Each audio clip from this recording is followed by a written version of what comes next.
Welcome to the Busy Being Born podcast with your hosts Kamande and Kigondu.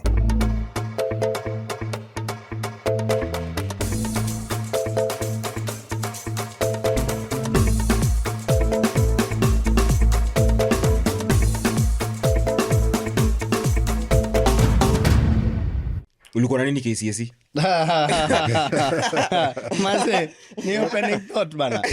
No, mimi sina my embarrassment bro. I had a B-. That's not too bad. Unajua sikuchoma. Lazima nijitetee niende. Unajua lakini mimi nilikuanga chopi. Ni vile sikusoma bana. Na hapo hata sikusoma. Sasa ningesoma. Sikuwa embarrassed. Yeah, of course bro. Tumeisikia toka episode 1. Unajua? Yeah. Bana, how did you feel when the call came in?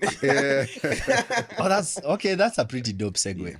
Wacha tushikanishe hiyo story. Actually, how did the call feel when you came in? How did you feel? Man, bro, wacha nianze na, and it's really good that tumeanza na hiyo pia ya KCSE. I could think of 2 other moments that I felt this feeling. The first one was results za KCPE. Hiyo day tumeambiwa zinatokea, back in the days zilikuwa zinakuwa printed. So nilikimbia nikabai gazeti asubuhi na mapema. I think it was like a Monday morning ama a Sunday morning, probably a Monday morning, because nilikuwa nakimbia nilete results to my grandmother. Nikaenda nikaketi chini, hata kabla niwaonyeshe gazeti I went through all the names. I wasn't in like the list. That's all I always wanted nikiwa primary school. Kutokea kwa gazeti na najua ni ndogo, but that's where I was. I mean, at that age it's exactly. A really and particularly for KCPE, because I'd done like 8 primary schools before. So I always wanted to, nione where I stood after all those years with all the students. I was in the papers. All good, made peace with it. So grandma tamka ako ulitokea uko na ni sawa tu ndio life. Na of course asikuenda Starehe Boys. My primary school books hata kwanza za class 8 ilikuwa nimeandikwa jina yangu alafu zimeandikwa Starehe Boys. Yeah, serious. True story. We have that in common. You too? Yeah. Look at that. Hata nilikuwa nakwenda Starehe sana. Alafu ni ndaiga pekee inakalienda. Man, salas. So yeah, that was the first one. By the time KCSE ilikuwa inatokea, I really feared I wouldn't do that good, because honestly my last 2 years zilikuwa za kujenga more of my internals than my unajua we've talked about this, the amount of bullying and all that. I discovered sorry man, I touched my first boobs in like form 3, and man, I was so excited. I knew I wasn't going to be a priest, but I also knew that there is the code. It'll deflect. But I also understood that there are so many things I hadn't learned about life. But I also knew I didn't want to do institutions as much anymore, because zilini deform. But my last 2 years, nilianza kuongelesha wasichana. The girls thought I was cute. I got popular. I wasn't. Then I really embraced the performance thing. So when the call came in, this is the first call I've had in a very long time that sauti yangu ilitingika. And they called. They're like, hello, is this Martin Kigondu? Niko, yes, nimezoea calls. And normally, whatever the news utazipokea tu, kuna moja niliwahi apply for something and they called kuniambia I took it. Niko, yeah, of course I did, man. But are you excited? Niko, oh yeah, yes. But this one, ilinipata off guard kabisa. And they were like, we just wanted to tell you that you're in this year's list of top 40 under 40. Oh, wow. Bro, that ilinitingiza magoti. Niko, me? Like that top 40 under 40? Ako, yeah. Congratulations, man. Kama chozi kalitokea hapa, man. Nilikuwa tu, and it was again production season. Na production season maze yutingiza mtu uko, why do I keep doing this? Nilikuwa yani, and I felt like it's God telling me, no, I'm seeing you, man. Keep doing what you do, man. So yeah, that's how I received the news. And ndio hizo, so we've been doing the photos, the interviews, and here we are, man. And I feel like buying the paper with the announcement is back to, again, that class 8 me going back to nunua the paper. And this time, oh yeah, that's me, man. And yeah. Congratulations, man. Asante, man. It's a beautiful, beautiful. Yeah, Asante, man. Is Asante it- sana, man. I can't remember this, and I'm sorry. Is your grandmother still alive? No, she's not. No, she's not. Yeah. She's rested and well, but it is Ingekuwa fiti well, sana man. kumuonyesha. Sindio? Yeah. Yes, she's seeing. We are energy, man. Yeah. It never really Yeah. disappears. So blessed, but it's not about me today. But it's a good but note to I start. mean, it's a good Saturday morning. Yes, sir. We have a wonderful guest with us. We have a wonderful You want guest. to tell us more about it? Yes, We have a guest. We have a guest. We have a guest. The drums roll. Yes. Are they brilliant? Oh, they are brilliant, bro. Oh, they're fantastic. Man. Yeah, that is Maze. true. I've dug through my research. I was like, whoa. Yeah. Whoa. But Yeah. I feel like that's a theme for this. We are so lucky like to have really great people. I think so that we too. didn't even know before this. Because you guys are I'm great so yourself. blessed. Asante sana, man. We are so blessed to be able to have conversations with these people.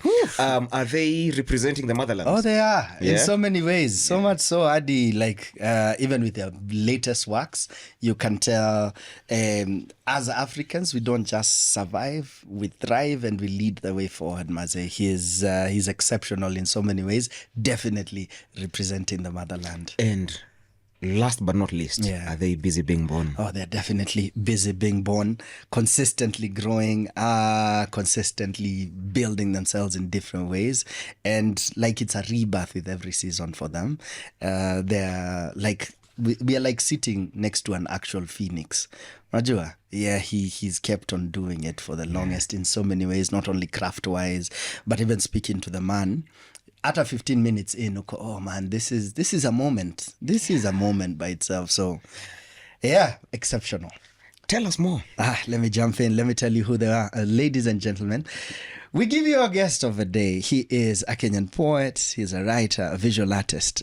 I see he's been introduced in different places as a thinker, and I think so too.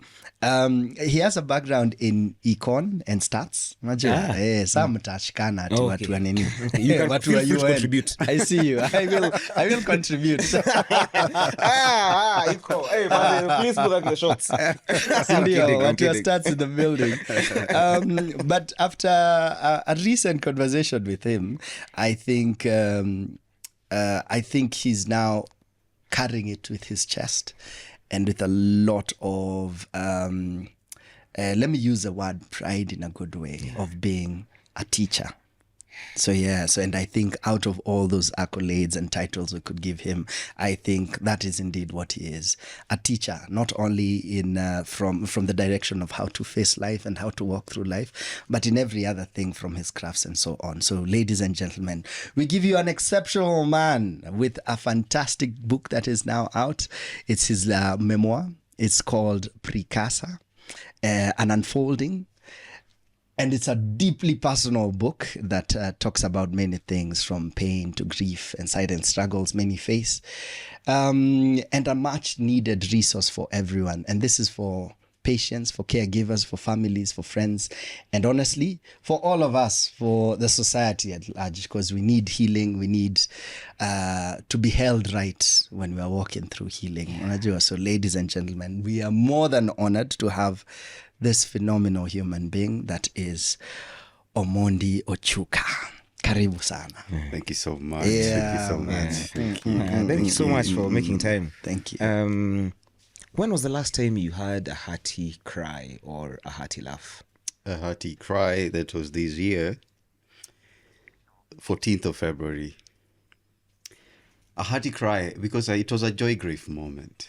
And sometimes I think looking back in my life, I tend to not want to separate them. I think they are the same thing. It's just when you look at the sky and it's raining, somebody's seeing colors overlap.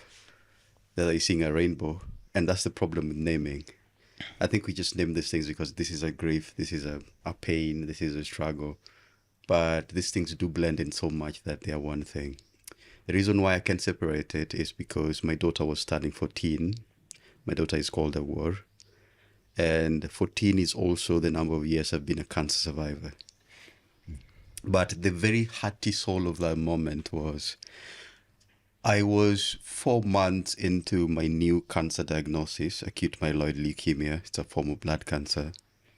And I was out of my game financially, of course, we all know, for people who are in Kenya, the current situation with SHA and Ministry of Health, generally healthcare costing and meeting the demands of treatment, particularly something as demanding as cancer. It's been very difficult to try and sustain myself through that while also going through life. So me and my daughter were like, Dad, you thought you would publish your book 5 years ago. You thought you'd go back to teaching again. You thought you'd go back to doing your PhD. Those have not happened yet. And I want you to do that book this year. This year I'm turning 14, and 14 is a very important year because it's the transitioning between pre-teen into like full-blown teenhood.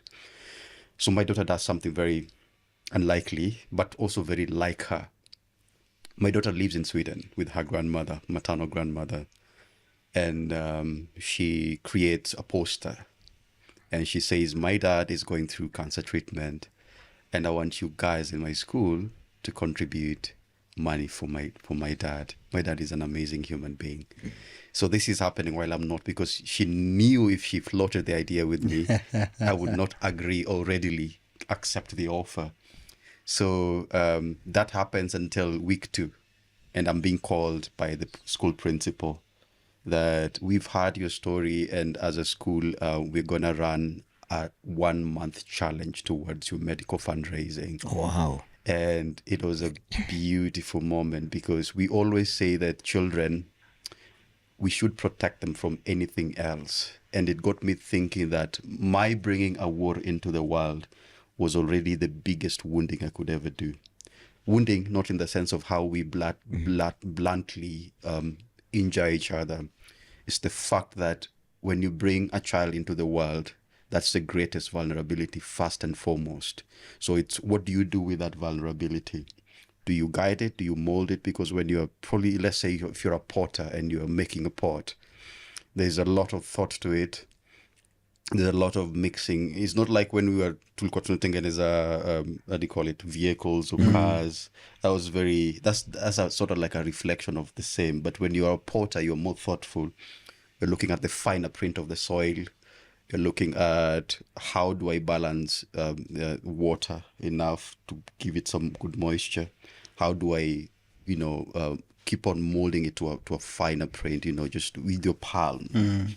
And you see, when they usually say you have your heart in your palm, it's the same thing with a child. Yeah. Your heart is living outside your body, but it's in your palm. And therefore, most likely you will still injure them. Most likely you will disappoint them, because a child is you. It's the same thing, you will always disappoint yourself. It's just that we don't readily accept that fact. So I'm in that moment, I'm trying to absorb all this, and I'm looking at my daughter and my cancer are almost entwined. Let me explain, because my daughter was born on 15th of February 2011. I lose the mother in August 2011. My cancer diagnosis comes in November 2011. I go to my first year University of Nairobi on September 27th, 2011. So it's a year that is packed with everything. And that's why it now explains what I call the twin P pod of joy and grief. And it's very hard to separate it. Every time I think about my cancer diagnosis, it leads me back to Nikki, the mother of my child. It leads me back to a war. And it leads me back to the joys that I experienced during that time. It leads me back to the being born, because I usually feel like 2011 is the actual year I was born. I was born in 93 June, but that's when I just appeared. But the actual birth happened in 2011. Yeah. So that's the hearty moment that I remember having a virtual Zoom meeting with the class, and I was explaining to them who I am, and I was struggling. How do I introduce myself? If I introduce myself as the father of a war, am I lying? I'm not, but it's not the only thing. If I introduce myself as an artist or a rapper, I'm like, oh, our dad is a rapper, such a cool dad. If I introduce myself as an artist who paint, I'm also not lying per se, and it got me thinking who exactly I am. And it got me also thinking what a word said, because when she was opening that fundraising, the one thing that kept on coming is, I've seen you wanting to go back to teaching, but I also want you to consider that every other place you have ever been, like that, your teaching cap is always just on, even with me, even with people. So that introduced me to now thinking, oh, how am I gonna face these people with my gratitude? And you see, gratitude is a noticing moment. And it got me, how do I teach that to these younger children without infantilizing them? And that got me to the bigger question of what made me really hearty is we try to protect children from the world, but we cannot. I don't know if most of us, there's a Farsi poem that usually goes that your children are not your children. I think Loki sampled it. Loki is a rapper, I think he's a UK rapper. He samples it in one of his songs that he's dedicating to his boy. So your children are not your children, only so far as you have brought them into the world through you. But beyond that, they're of the world. They are of life. It's just you had the privilege of making them appear and exist. So that was a beautiful moment, talking to these kids, having a virtual Zoom meeting. I broke down like a motherfucker. Yeah, that's beautiful, Yeah, man. man, I love the the ending. profanity. That is fantastic. You're a poet, right? Yes, I am. That makes sense. Yeah. Man, so many questions there. I know already. So many questions, and also like some thoughts. And you're so right. I feel like we like to think of the children that we bring into this world and sort of assume this idea in our minds that we are nurturing them and we are protecting them, and maybe that's true to some extent. But then we never stop to consider how much they're also nurturing us. I could say so many things about the things that my son and my daughter have done for me. Yeah. The days that they carry me through, and they have no idea. I mean, they have no idea how much they nurture me and how much they do for me. And it's such an experience. And the moment I wrote about this, maybe when my son was 3, because that's when I started realizing I always thought I was the only one who was nurturing them. But if I sit back and just learn and just take in those moments, lean into them as much as possible, I am being taught by them. I am being taken care of by them every single moment. And this is the best expression of that, whatever a word is doing for you. You thought you were just the only one taking care of you. That's why she's here. She's taking care of you. But that's what we're doing here. One of my favorite quotes is, all of us are here walking each other home. Right? You said something interesting about asking yourself, who are you? Do you have an answer? Did you get an answer, or at least, or what answers did you get, and are they helpful in the journey of figuring out who you are? And how would you answer that question now? I think I've gotten coordinates, and coordinates are sort of like That is beautiful, man. That is so beautiful. Some of the best conversations I've ever had did not have themes. They were not lectures with slides where I was teaching these complex equations to kids. There were moments when I peed myself in class, and this lady, she was called Lily, came with a lasso and wrapped it around me, and the boys carried me to the school ambulance. And when I returned 3 weeks later, these kids were like, we're going to do a fundraising right now, and we're going to take our teacher to the next chemo clinic. We're just going to represent 10 people from this class. So they start. So I'm just, feeling overwhelmed. You can't contain that. I'm struggling. How do I contain that? Because to me, the relationship we have is a teacher and a student. You should end there. But then they keep on reminding me that that's not how you have always been teaching us. Because every now and then I usually have what we call matatu, didishanganya. Okay. So didishanganya, because most of the time I tend to always want to use public transport because I'm a human observer. I like observing people. I like thinking, ule mse wa cat wanasukuma wheelbarrow, ama mse anauza banana or some ndizi somewhere. What are they thinking? Did they leave somebody at home that waited? Nikitoka nitakutumia 50 bob ya nini chakula. Saisina. I mean, mama, like when he's leaving the house. So every time I'd end a lecture, the lecture is usually 3 hours. I don't consume the all of it. There's usually a breathing room towards the end where we reflect on life. And I try to so much, because one of the things that makes math or economics, because economics and math do share a lot. And one of the terrifying things about maths is how far removed from life it was taught to us. It is one of the issues. I'll do a lot of back and forth. That's so okay. that because it's usually, I think it's usually a style for me. And also that's also how memory works. That's also basically how being born works, the back and forth. But I think over time we'll try to see the pattern. So usually when I do that, sometimes I tend to go back to me as a child, and being on the spectrum, and very, very, very hard to try and integrate with school systems the way they were. I think, Martin, you must have mentioned something about institutions. So mine came really early because I was born on the spectrum and I was the dumb kid. And it took me about 6.5 years to speak my first proper word. Oh, like literally. Yeah. So most people had, like, this guy is not going to talk. There was already that fate looming around me.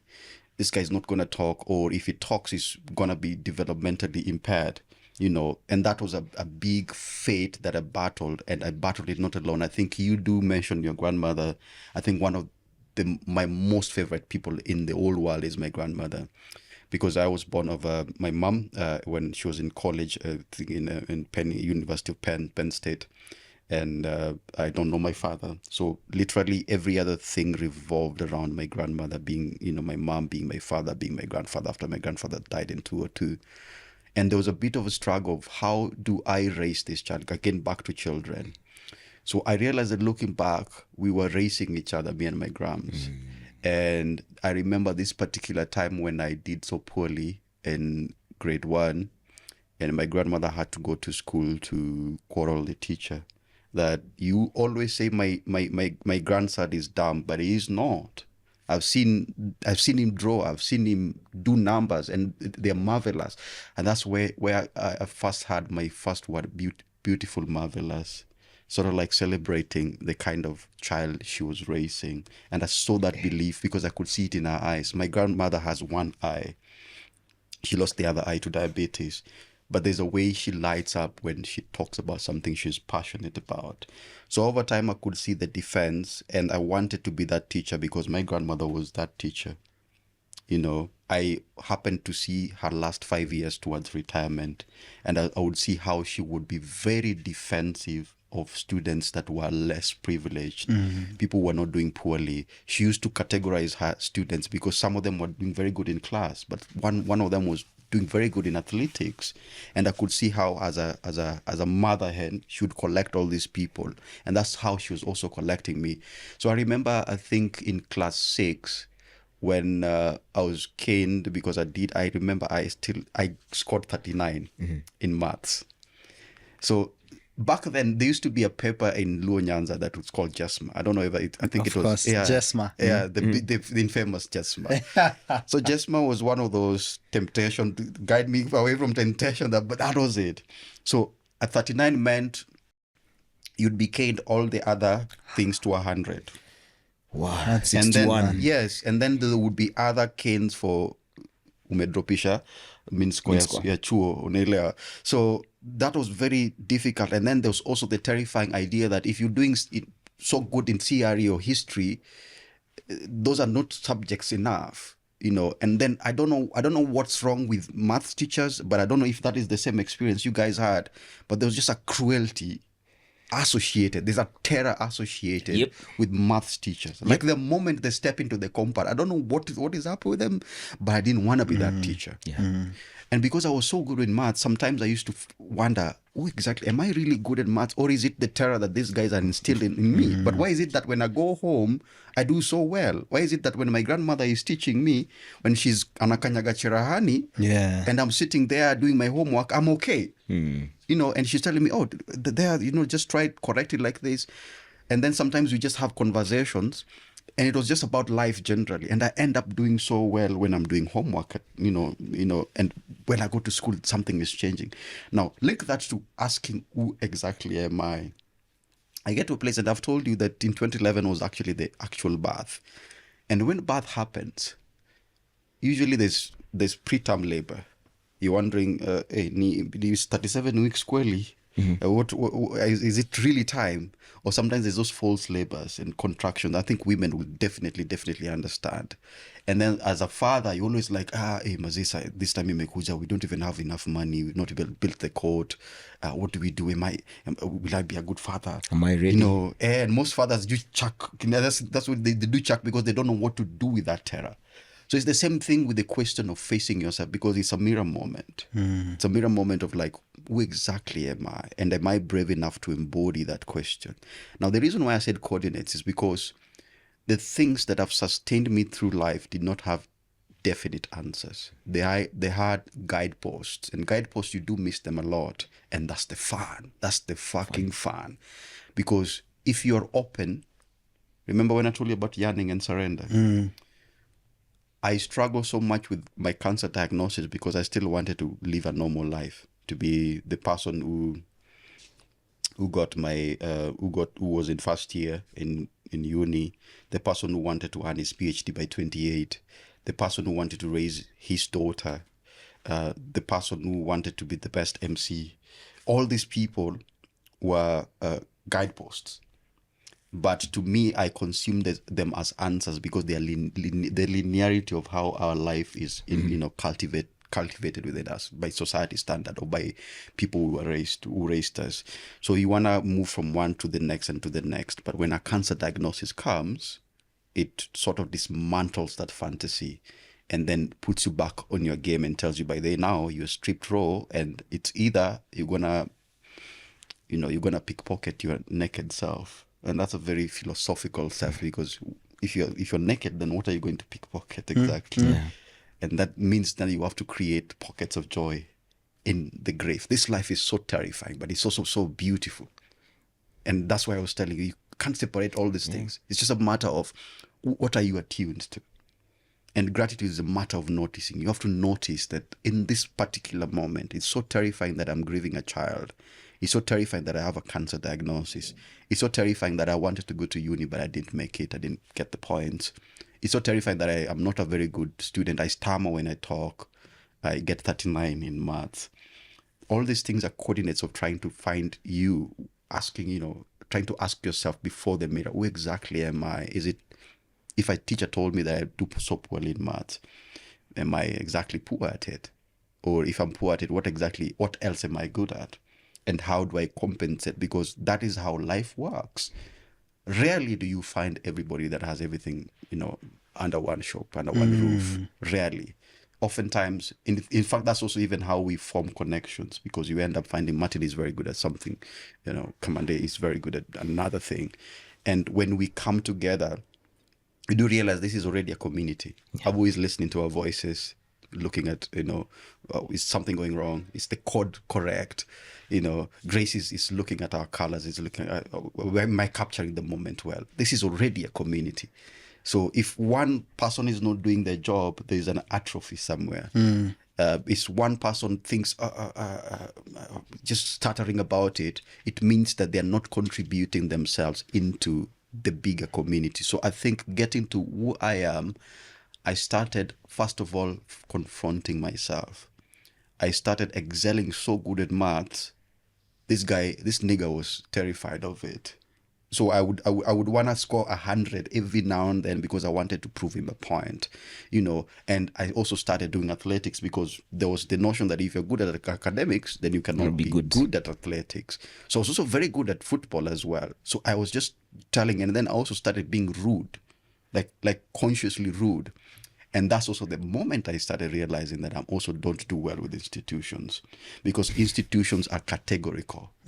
Category is a shelf life. It's just like those books or those things we buy in supermarkets. You've been categorized and condemned to a shelf. And therefore, if you are a pad or if you are an electronic, then you stay in the electronic zone. But you do realize over time, when you start more introspection, when you start asking all those honest questions, you get to realize that these things are connected. And connection is the essence of who we are. So then you start asking, what is my place in the entire larger nest of life? And that is when you stop being selfish with your story or with your individual self, because you can place yourself in context without necessarily losing yourself. Yeah. I think that's the moment I noticed that I'm actually a teacher, because I could be able to be myself, and I could be able to, one thing that I take pride a lot is POV. Like I always, it took me time to even say it, that, you know, people usually tell me you have very interesting POVs. Like the way you see life is just, it's just, there's something different to it. But you cannot be that if you're not a teacher. A teacher does not sit on a podium like a judge, and then you guys are down there, I'm going to judge. Or you guys are jury, and you're going to give me an information, you know, where I sit. A teacher studies life, sort of like a cyclic, you know, studies life with the student. Yeah. Because you do realize that there's a symbiosis that happens. A student is always teaching you. A child is always nurturing you. A child is always parenting the parent, you know, while you also, because most of us really, parenting never really stops.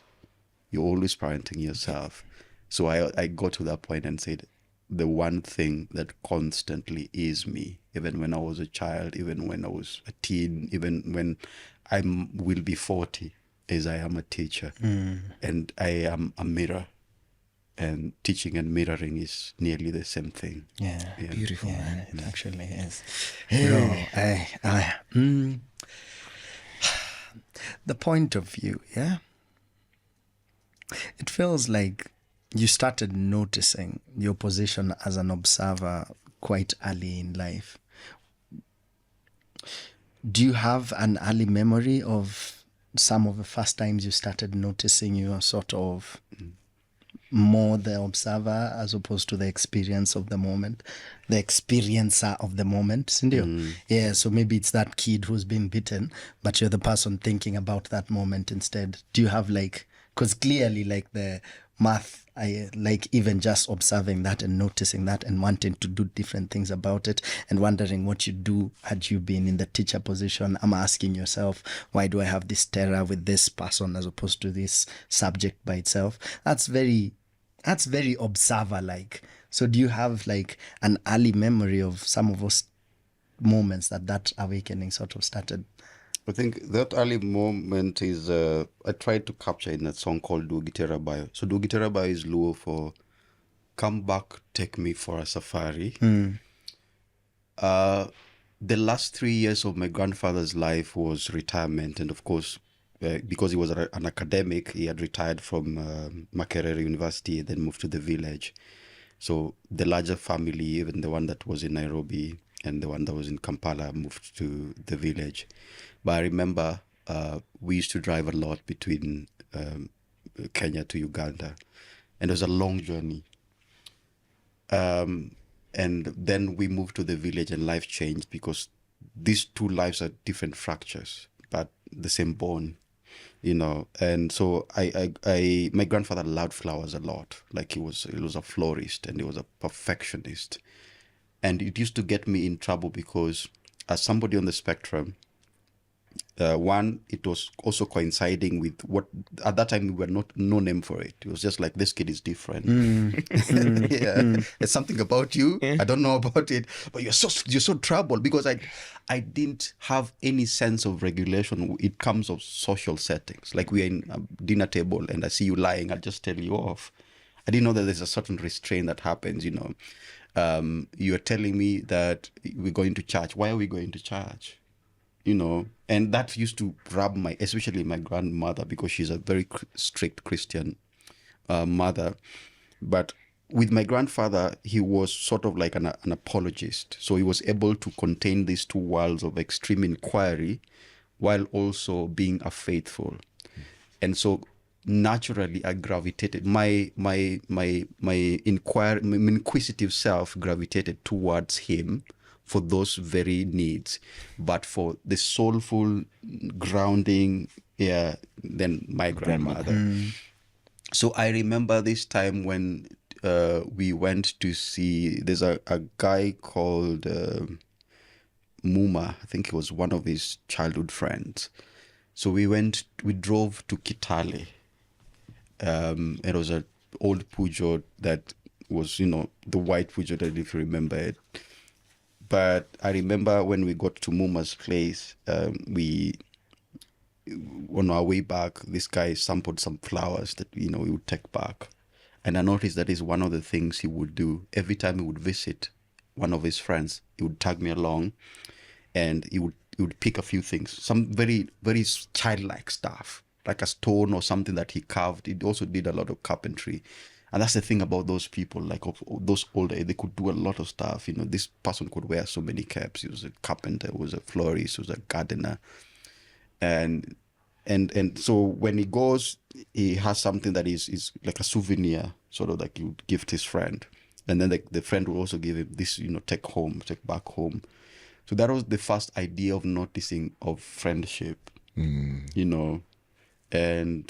it made me really appreciate small things. And I think it's one of the crises that we are having currently in modern life is we've lost that childlike, enthusiasm to share ourselves, the small things. Remember when we were young, sukari nguru, like during break. Yeah. And you would not mind if your friend has put saliva on it. You just want to share that moment. Yeah. Because that was really beautiful. It was a moment of you don't overthink it. It's just in the moment of experiencing that moment of generosity, of friendship. generosity. Yeah. There's no thought to it of outside. You put so much saliva. No, I only have this piece. No, it was more like it could go around. It is enough to go around. And if somebody misses, tomorrow Kesho Pia is another day, and Kesho Jemo will have it. The other day, Mato will have it. So it's just that idea of friendship that was happening, and it was happening so subtly. But the first time I ever noticed stepping out of myself while also experiencing that moment was when he was in his study. And he was a very clean guy. Like I've said, he was a perfectionist. So he liked even, things done to such certain measure of precision. He had just woken up, and he used to take cold showers at exactly 11. I don't know what was it with 11, because he'd wake up, study from between 4 and around 6, then go to sleep, and then wake up at 11 and take a shower. So I went to his study, and he was sitting and he was peeling tangerine, and it was Sandra. Yeah, so his hands was trembling, and I peeled it for him. And I gave it one piece, and the juice dripped on his white shirt, and was like, "It's okay, Today I will not be mad at you for ruining my good shirt. I think that's the juice of life. I will not forget that word. That's the juice of life, because I was terrified. Oh, this guy is usually very, very neat. Have I ruined him? But I remember that moment because of how he looked at me. It's sort of like he trusted that I would be okay, because that generosity that he was cultivating pole and subtly was starting to pick or rubbing on me. I would have just seen him, he's an old guy. I was 10. He can peel his orange, and then I thought of, this person needs my help, let me peel it for him. At that time, he was no more a grandfather than he was just a person I loved, But that's the moment I first noticed that there is the you, and there's also the people around you. It does not matter whether these people are your siblings or your parents. They are people that are in your path, and they are in your space, and they are absorbing your aura and your energy. How do you want to do that? So those moments of in and out were beautiful. But I think the greatest concept of observer experience came with my grandfather and my grandmother, because they were very different people. Okay. So it needed me to survive both of them. This is a very perfectionist, and he's very meticulous. And sometimes because of my spontaneity, I can be too much for him. So nikimkosea, I ran to my grandmother. My grandmother is like, that's your mind and your mouth. You have to watch it, and you have to go to church on Saturday. Yeah. And it's a must. You can't miss it.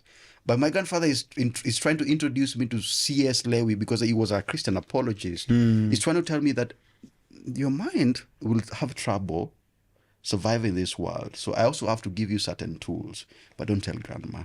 You understand? And so surviving this world meant that sometimes I had to be in between to observe these people at a distance. And when I was a child, that's not apparent to you. It's just, you're always just cautious around these two people, but you're also generally also absorbing the intimacies they are giving you separately. You don't notice. I think it's later on that I was realizing, kumbe, I've gotten a lot of traits from my grandfather, but also from my grandmother. They're continuously planting. Yes. Yeah, okay. Man, that's such a good place then to start. We're starting now. Where were you growing up? Where was this that you're growing up with your grandmother and your grandfather? And how was your childlike experience? I mean, you've touched a lot about on it. What are some of the other highlights? And maybe if you can touch on the place of your mom in you growing up, in your story. Well, I mostly, I'd say I grew up in a lot of places, but Nairobi, Kampala, and the village in Nyakach makes the landmark. My earliest memories are Woodley. I used to live in Woodley along off Ngong Road. I remember it because of the blue uniform of Moi girls. And then I also remember it because something remarkable happened, something very tragic. One of my earliest tragic memories as a child was we were playing and this guy was called Mr. Nyango reverses his car and it hits Whitney. I think it talks about in the book. It hits Whitney, and I remember because the car was too white, the blood contrast that's spilled on the car terrifies me to date. And because it's such an innocent moment, it was just that I think it was a Saturday, and we're just having fun. And because Whitney was more like me, you see, I was not readily lovable or loved by girls because the idea of play meant you have to ride a bike, you have to be mischievous, and I was more introspective. I was like, I'm just gonna chill in my corner. If you are fun, if you think I'm fun, then you have to join me in this. Or if I identify somebody who is also a little bit laid back, I'd be more confident to reach out to them. So I never enjoyed bike riding. I never enjoyed running around with the boys. I was more of a chilled out observer, again observing. But that terrified me, but it also, I think, sort of placed a landmark for Nairobi in terms of how, like, an innocent upbringing can also just as much be propped up by tragedy. So it was my first introduction of a really closer impact of tragedy. So I grew up in Woodley. Whitney died? Yes, Whitney died later on at KNH. I remember back then Ngong Road was not the way it is right now, but I remember moving all the way to Kibra, Kokoreli, and having friends from all over, friends that, from very different backgrounds. And when we'd cross, you just walk Kidogo and you cross the railway, life changes. The contrast is sharp. So it's like sharp like a needle, is this still life? And although my grandmother never used to like it, sometimes she would subtly encourage it. And I would see it in the way when my friends would visit, she would make us tea and she would say, who is your parent? Like, she really wanted to know where are these children coming from? And sometimes that's also how she also ended up having other friends, and I would see friends from all over. Like, she had friends from all over, the place. And that introduced me to the idea that we are not one people. There's always a thread running around. It might seem different. It might be different, like a different color, but it's just the same person. Same person. Yeah, going in and out of himself or herself. So Nairobi was a beautiful upbringing, but it was short-lived because soon enough my grandmother retires, and we go to the village. Then soon after also the Uganda years also come to an end. We no longer travel to Uganda to see pops, and so now we're back in the also village. comes to a village. Yeah, so the better part of the soul of me is in the village. Nyakach. Yeah, in Nyakach. And I think some of the landmark moments, something I still love to date, is actually herding. So because we had great cows, I never used to like them because they're docile and they teach you very little.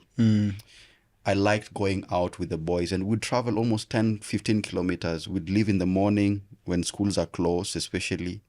We'd carry food. We'd put on what we call jamba. Jambas are very old, big kabutis, because it was raining in those sides of Kericho. So our home borders Kericho County, and we would cross all the way to Kericho side for pastures. And it was such a fun moment because it's in contrast to the Nairobi or the Ugandan years. And because it also made me want to be part of the boyhood, you know, when you'd meet your crush on your way to hard, and you umeparara, you know. And my grandmother was very mischievous because sometimes she would send me to the posho with 2 eggs. So back then, an egg was 5 bob or something like that. So 2 eggs meant you could unaweza siaga nini 2 tins of nini. But you see, is that like butter trade? Yeah, it was like butter trade. Interesting. You know, I didn't understand it. My boil was a cooler on the way. No. Ndio pesa. So it was very interesting because I was ashamed of it. Yeah. Because my crush, the mother was the one who owns the portion. So definitely you're gonna run into your crush and like, umeleta, umekuja na mayai. Umekuja na mayai. Yule boy wa mayai. Umosho mayai. So it was a difficult moment between me and my grams, you know. So most of the time we'd end up arguing about it, like, no, why do you? But you have money, because my grandmother never lacked 100 in a kijuku. Yeah. Never. Why are you giving me mayai and denayo? Like, it was. And then the other thing was also generally there was the hunting. Back then, you see, because Kericho was a bit forested, so we'd go hunting, and there was something very interesting about a dog and a man, a man and a man. So a person who had a range of dogs would have bigger share of the catch. Okay. But this is what would happen. You have to train your dogs. You know, they have to be really fierce. You have to be really strategic. And then most of the time, these people will not end up doing the work. Them, they just follow Badai because the army is already ahead. Yeah. You know. Wait, what are you hunting? Is it like hares and rabbits? Hares and antelopes, because back then the antelopes was really so many. But then it didn't also mind because it was the experience. Yeah. Looking back, when we were children, it was the hunting. We were hunting. But looking back, there was something slightly bigger going on there. But it was beautiful because every time we would get so close to like catching a hare, somebody would shout Oguro Mara. So Oguro is like, you know, the fleshier part of the hare. It's like the hind, because that's the biggest reward. So Oguro Mara would be shouted by the guy who was the bigger dogs, the ones who were strategic. Yeah, that's mine. Yeah, that's mine. Don't touch that. So you're gonna take the head, you're gonna take the earlobes and all that. Well, this is mine. Yeah. This is mine. So another beautiful moment, a bit terrifying, but also. So our place also has the same fate, the same bad fate as let's say Northeastern and Laikipia, cattle rustling. Rustling, yeah. So cattle rustling was quite a phenomenon. It used to happen by very young boys, people who are they're just slightly off initiation. So I don't know the connection, but I usually tend to feel it's part of the bigger narrative spinning around that point. So they would come to Nyakach and steal cows and cross with them over. And that was interesting for me because I would see how the village would be terrified. But I would also see conquest as something that even I used to read in books how the white man came and colonized us and we had to fight the Mau Mau War and all that. How African people had to, you know, fight fiercely to protect their land. Yeah. But the very same things used to still happen to us. So I used to bother my grandfather. Why is it that if we are Africans and we are black people, why are we terrified? Why are we going to steal? You know, why are we going to steal? And now I was being introduced to the nature of human need, and especially how a person has to do a lot of work to restrain themselves. And I remember my grandfather telling me that we all have a capacity to do evil, that even if you are a Christian, it does not stop you from even hurting your fellow Christian or even another person. So the village life is where the seat of my soul, the tree of my soul, sprouts. And I think usually when I tell people, let's say you meet a nice mama, tell her, it's always very hard to place you. And I usually say, because I have the privilege of having enjoyed the spectrum of life, from cityscapes to village idyllic life. Yeah. I'm really curious about the idea of man and manhood, looking at both the Nairobi experience, but I feel there's more information around the village experience, but most of all the relationship between you and your grandfather. So you've spoken about, at a certain age, the rustling and all happening village to village, etc. But there's the idea of warrior. Unajua, we are going out to hunt. Is this the point you start figuring what it means to be a man? And does this change as you grow older? Ama, that is what you now sort of have held on to all these years through? It changes a moment when we go to River Miriu. So Sondu Miriu, I'm sure you guys have had Sondu Miriu. So we go to Sondu Miriu, and the idea was to outswim the other person. So we practice every now and then. We go to the cattle. Sometimes when the cattle are already too full, they drink water and then they just sleep. So that gives you the moment to train yourself in water. But I remember this time when we went to, because people used to carry food. So there was this jama, it was called Okelo. So Okelo was I think it was 70 during that time, or 60s, late 60s or 70s. Ah, okay. That was Okelo Max. Yeah. Bro. We maxed up. Time out. So Okelo, we go steal Okelo's food. Okay. But Okelo was a terrorist. He was terror. Like, it was built, it was 6'3" something. Oh. And a Luo man built, dark. And Okelo was one of those people, didn't have a child, lived alone. He was terrifying, but he was also very kind. Like, he was terrifying only so far as you lead your cattle to go steal his grass. Or you steal his mangoes. He had this maembedodo ya Mombasa. And we used to steal it, especially when we come back from school. But if he catches you, you would not love it. So most of us really were terrified of him. But also, once you learn him, because I got later I was so very observant. I learned that this guy, it doesn't hurt for me to just go and sit with him, maybe take him a jerrycan of water, or just go and sit with him and have a conversation. I end up enjoying the mangoes, all the mangoes I want, Yeah. But you do not have to cross his boundary. So this time, we steal his food.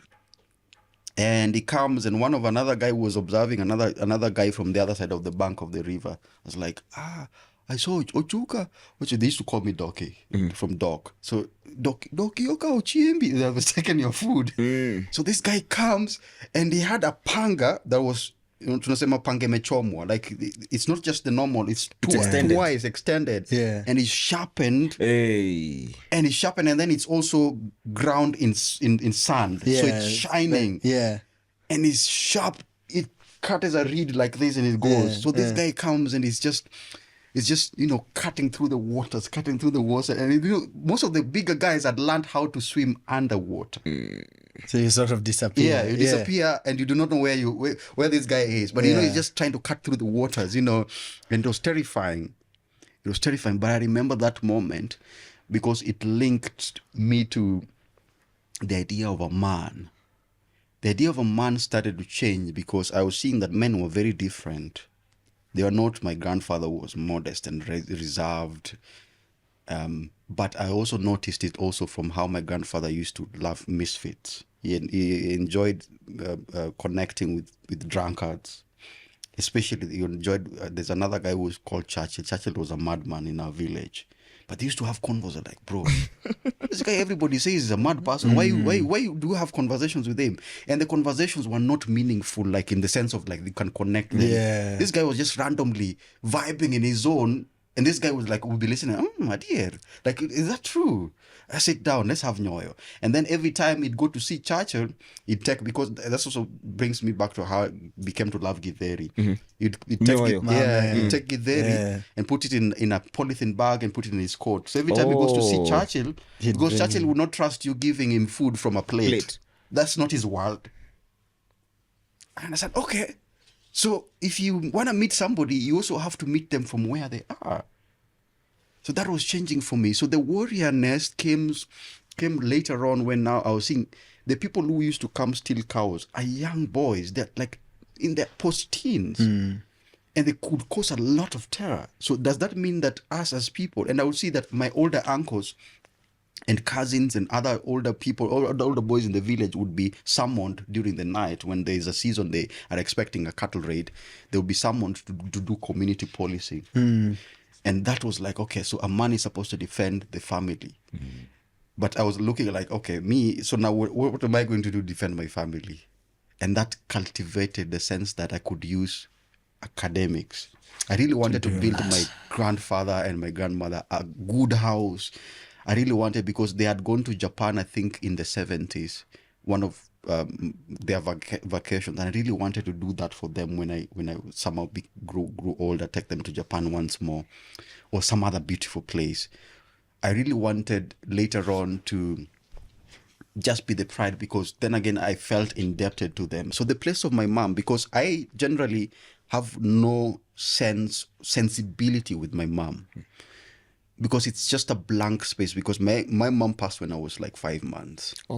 Yeah. So in place of that was now what is the alternative of a mother when that happens? The alternative is immediately is my grandmother, because then again, that's when I open my eyes and I know myself, I am Doki. This is mom. But later on that changes, because you look at Freddie, my last uncle, the last born in my grandmother's home, is way older. This doesn't make sense. Yeah. So I start inquiring, who is my mom, who is my dad, and I see that there's a slightly bigger silence around it. But I understand it immediately, because I like I told you, there's a way my grandmother, if you touch her, whether it's through joy or generosity or just pain, she would feel it in her eyes. So I remember asking her, so what happened to my mom? Is my mom going to come back? I was like, I think around 8. And there was just this silence in her. Like she just sunk into the chair and made a deep sigh. And I felt this is not You got it. all the answers. Yeah, I got all the answers I needed. So I avoided that topic. That topic only later comes on when my grandfather dies, because I was now getting so rooted next to him. I was now getting rooted to his teachings and how I want to be him. I want to even outdo him. But so when that fracture happens, it leads me back to questioning my identity. Who am I? If you guys I thought were my parents, are not actually my parents. So what is my story exactly? And why are you guys so silent about it? So I asked it the second time, because it had been 1 month. I had barely said any word since my grandfather was lowered into the ground. And I was terrified. I was devastated, because my person was gone. The person I felt could contain both my worlds. It was actually my grandfather who could actually contain both my worlds. My grandmother could only do so, the soulful part of it, the introspection, the caregiving. So I struggled with her, and I was also angry at her, because she was silent with something I thought she knew, and she had the responsibility of introducing me into that story. So I didn't understand why are you so silent about it? I'm going to ask my auntie. And my auntie asked, like, nah, but we love you. There was no direct confrontation with that question. So then it got me thinking that as a man, you are always going to confront your history. Do you have a dad? Do you have a father?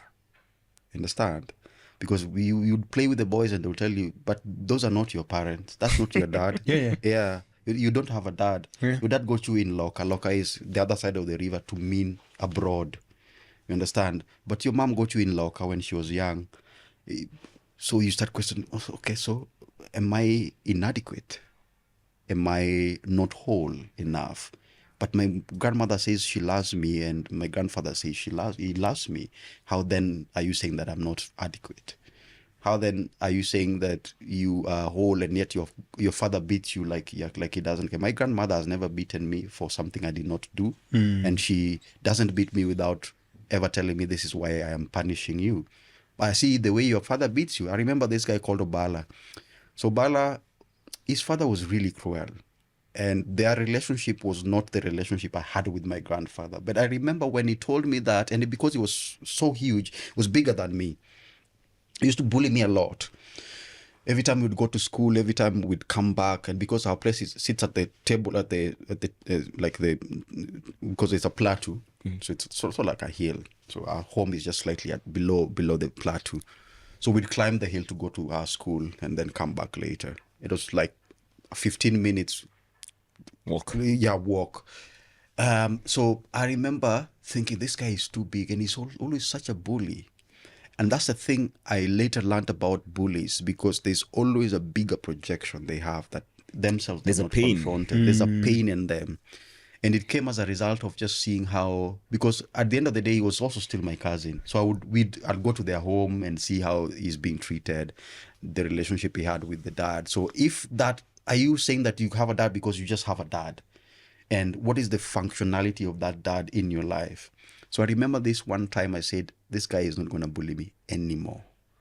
We had gone for cattle herding, and we had just, showered, umepaka sabuni ya mti. And there's a way, if you paka sabuni ya mti, unaparara hadi Some unashine. listeners will be so lost. Some listeners Your will be skin so lost. Shine. Shine. And Yeah. it's like if you scratch it, there will be a very white line that will look Yep. unaparara. Yeah. It's a bit So, of for the listeners. For context. For context.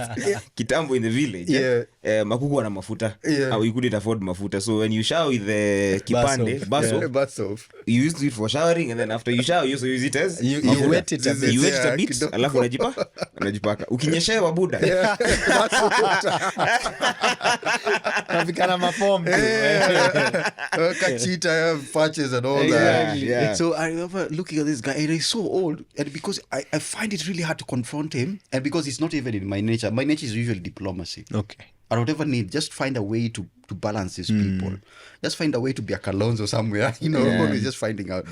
Because of your grandfather. Yes. So I decided I'm going to confront this guy, and I charged at him, and I don't remember where that strength came from, but I lifted him, I swept him with his left feet, and he fell with the third, and because he was bigger. And so because he was the alpha male of our group, nobody could believe it. But he was so humiliated that he had no reflex to respond. So I remember beating him and punching him with all the rage that I had. And how old are you at this point? I was 12 now. Okay. So this changes the trajectory, because the person who was the bigger bully, the bigger Simba, had been fallen by just a mere me.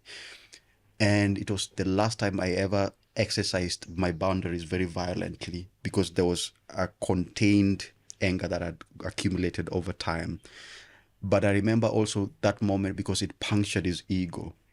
And I told him, I remember after people were just plucking me off him, I was like, this is how your father usually beats you. Me, my grandfather never beat me when he was alive, So I was trying to assert myself, and I was also telling myself that I'm proud. Okay, I don't have a dad. I don't know my dad yet. Yeah. But this is not the way you are treated, the way that I beat you. That's not how dads beat their sons and or even daughters. So that also changes my idea of masculinity, because it got to a point where, as a man, you will always at some point remove your clothes. It just matters how do you do it. Most people tend to just want to be crass about it, I mean, muni mwanaume unaniambia nini? But then also reaches a moment where restraint is really the most beautiful thing you can ever do.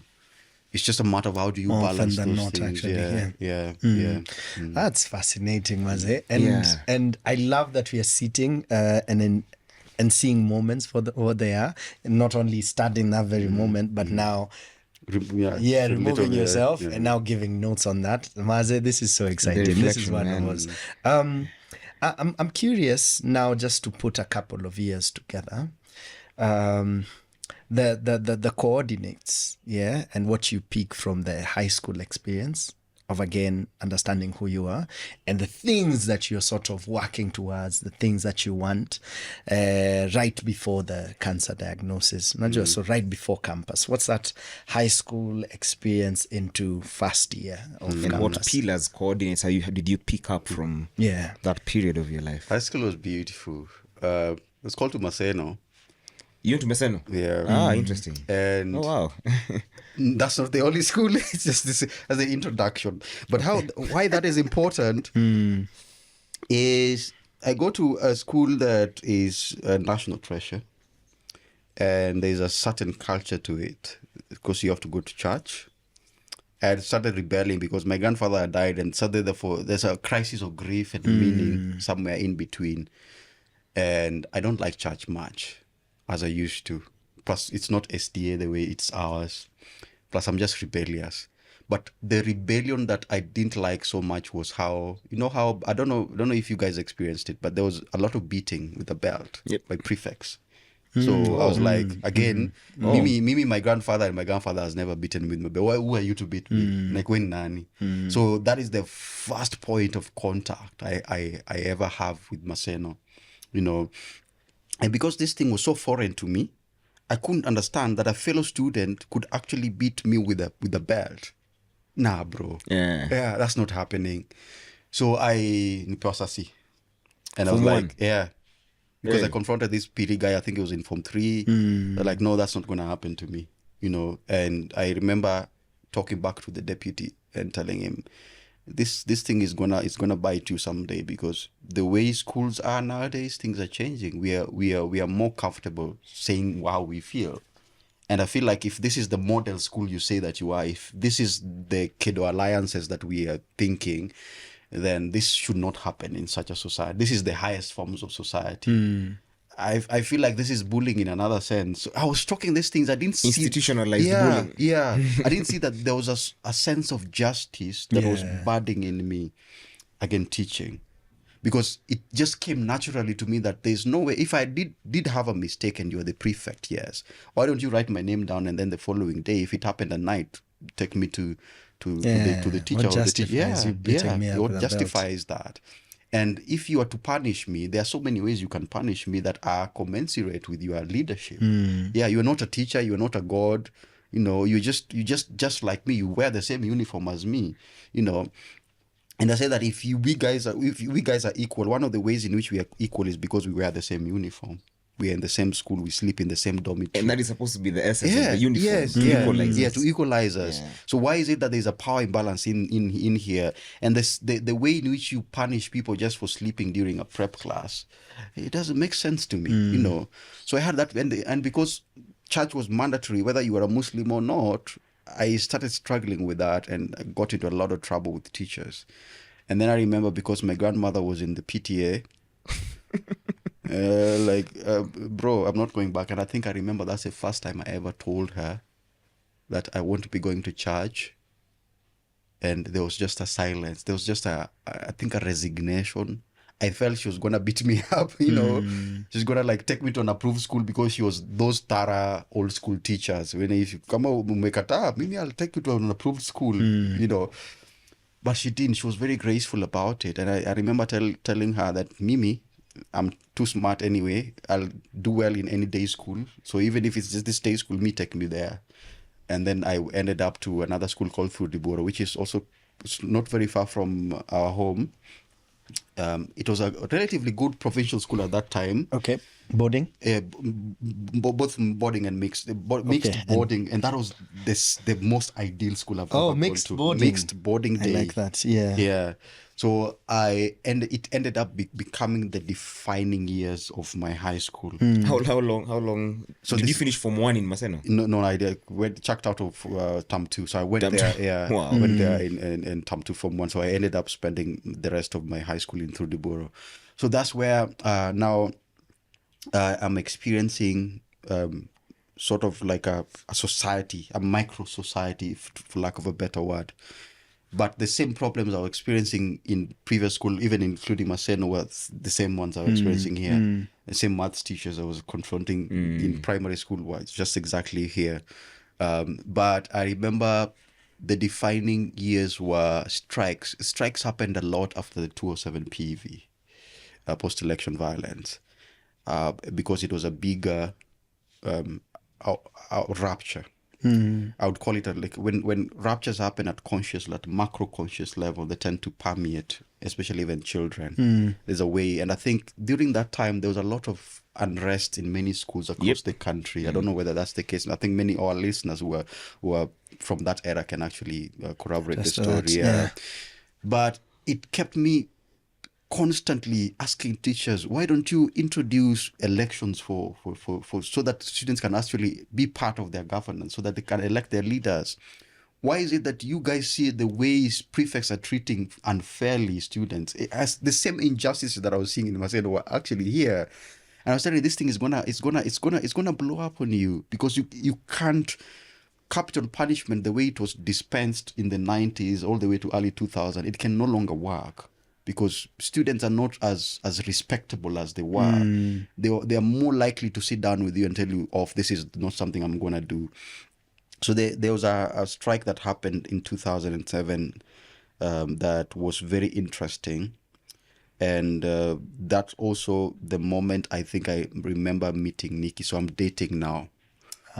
But the interesting bit is Nikki was already in campus. When I was in Form 3, she was in campus. So there was a bit of a sort of like a disparity, because you are expected, you're expected to date your peer, but then that comes with the fact that it was very difficult for me to relate with my peers. Most of the time I'd end up not connecting with them fully or wholly with them. And I remember thinking, what do I do with that? Even so far as being the wordsmith who used to write letters to people, when you're going for funkies, you the one who write letters, love letters to people. You're the one who's like, you're always the one who's slightly the older white guy with the white hair. So people usually come to me, hey, but they me girlfriend yangu nini, and you're the ones who usually sneaks in phones to school. I remember back then there was you. Remember you? Yep. Yeah. You. And there's the line. The line. There's also the first time Safaricom introduced late night bundles. I don't know if you guys remember it. So I used to sneak a Motorola phone to school, and because I remember. Were you a day student? No, I was a boarding school, but because I was sort of like popular and also very disciplined, it was hard to place me anywhere. So it was easier for me to sneak in, because then again, it's not like the person the student usually sport. That's the usual suspect. So kumbe ni ulimse who expect anakuja na stuff, it's contraband, used to call it paraphernalia. So tulikuja na para with this blue band, whether it is phones, I used to have a Walkman, because I loved music. Like I could not function without music. So I had a Walkman for my uncle. And I remember this one time when they raided the dormitories when we were in church. So random inspection. Yeah, random inspection. And it was funny because it was funny because I had not gone to church that day. I had not gone to church. So when they raided, I climbed in our dorms there used to be like a ceiling. So there's like a hole where I climbed the ceiling. So what happens, because I had not anticipated the moment, my phone was not on silence. Bro. So Nikki calls me and the phone rings while they were inspecting. So go Form 3? So I'm in Form 3 now. Okay, good. So things are like, hey, there's a phone. So there's a phone. There's a phone. Like, kijana climb down. Uko juu kwa rafters. Phone ilikuwa on your like body. Me, bro. Bro. That's hilarious. That's hilarious. I remember. So uko juu kwa rafters. So unashuka and you're being beaten like a snake. My favorite part is Kijana climb down. or it is Ochuka. Oh, you are very funny character. You're being beaten as you climb down. Oh, it's a very beautiful moment, but also just a really chilled out, but also mischievous moment. Yeah. But remember, the reason why that was remarkable is because then again, now my character is out. Now the mischief is in the open air, and now everything of mine is taken. And it's also the first time I ever confronted the principal, telling him, "Me now, I won't go to church. So if I'll sweep your office, I'd rather do that. But going to church is where I draw the line. I understand that maybe if you make an exception for me, the other students would also want it, the Muslims, the other Nini, you know. But I'm like, no, that's not what I'm going to do. So just assign me a duty during that moment. That's my prayer." I was like, you are very funny, but I like how you are thinking. And that was the first teacher actually in a long time that I felt understood me, because we could reason. Most teachers do not always want to reason with their students. So like, I'm the teacher here. What are you're not telling me shit. What I said goes. Yeah, what I said is fine. It's a very authority subject relationship. Yes. So it's the first time, and I think, remember, from that moment we developed a relationship, and I felt no need to even bring phones anymore. I was like, if I wanna have a phone call back home with my grandmother or Nikki, I'll just go to him and just ask him. I wanna talk to my girlfriend. You know, I wanna call my grandmother, because I like talking to my grandmother a lot. I like writing her letters. Also, another highlight of those years, handwritten letters. You know. Did she write back? Yeah, she did, and she used to post them to, I remember, 79 Paponditi. That was a beautiful moment. We still have those collections actually back at home. Yeah. So that transitioning from now being somebody who performed his character to now being more thinking, by the way, I am terrified of teachers because there's a way they usually carry themselves. And here is one teacher who can actually understand me and not punish me for being who I am. In fact, they're creating a more fatherly sort of relationship. Like, you know, you don't have to do all these things. If you want to call back home, just come to me. You know, if you feel like maybe something is unfair, just come to me. Let's talk. You know, so that felt like, this is a humane person. This is a kind person. This is a teacher. Yeah, this is a teacher. Yeah. That's profound. Okay. I don't know if you want to sit on the high school experience, Kidogo, or we jump into Campo. No, that was a high school experience. I mean, not an experience, by the way. Yeah. I feel like if there's so many threads that could open there. There's so many threads. Okay. But I think the next phase of your life is probably where we'll get a lot of lessons. So let's skip to that. Let's go to the 2011. So you finished high school in 2010, I suppose, or 2009 actually. 2009 actually. That was the time when we were doing the 1.5 years break. Yeah, break. The jab thing. Yeah. Okay. Actually, maybe touch a bit on what do you do for that 1.5 years nice. Before Nikki, obviously. Literally. I love that in your eyes. Umefurahia hiyo uko eye. Alafu or maybe I shouldn't. Maybe no. Too late. All right. I love that here, because it was the immediate defining thing is, I remember doing a scholarship application for Princeton University, and I got it. Okay. Oh. So I'm caught between, should I go to Princeton or should I do UON and then later on transition?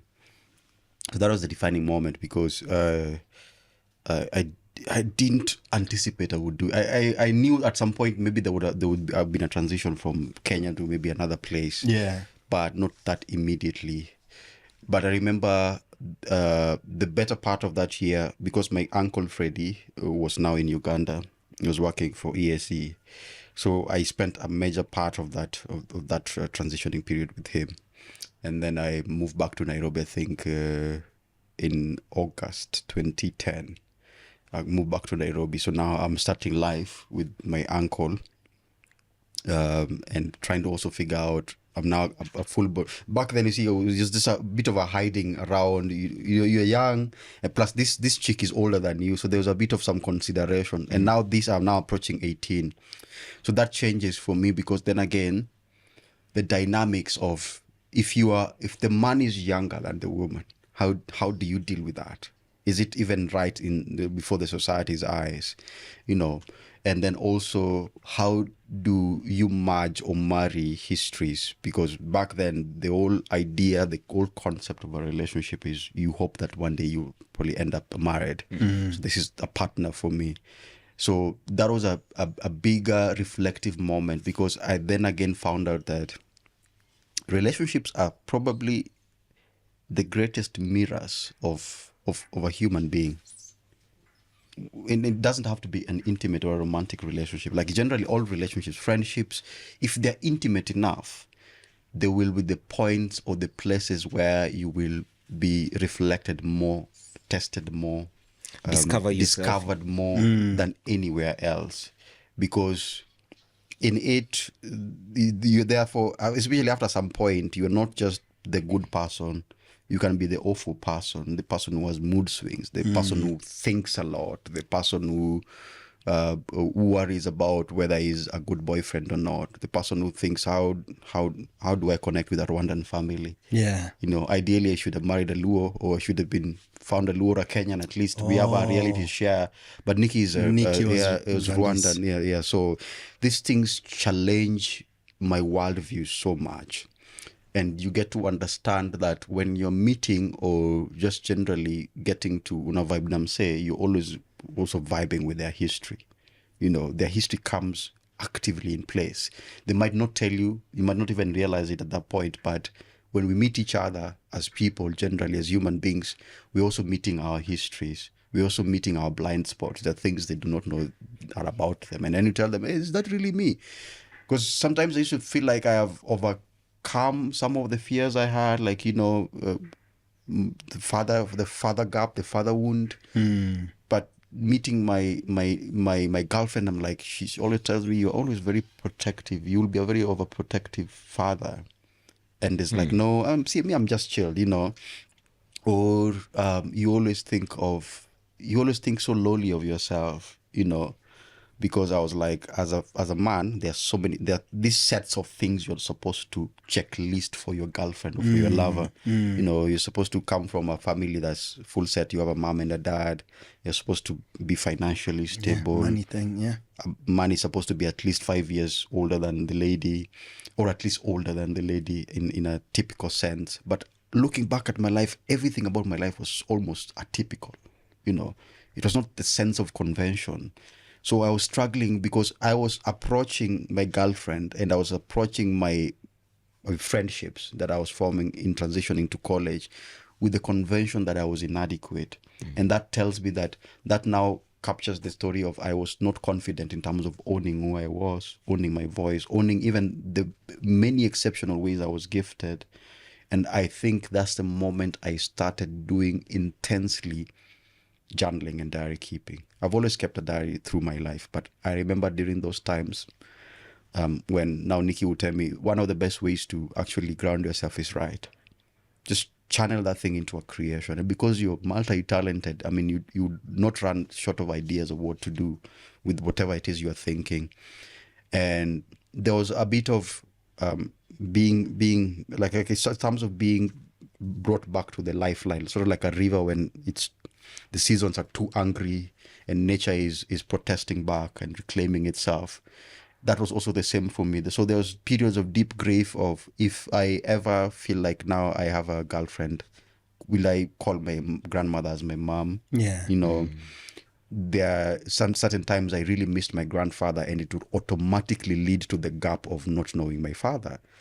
So these were very difficult moments, and they're not easier to talk to with a partner or with a friend, because you assume that your friends are okay. And I think that's one of the biggest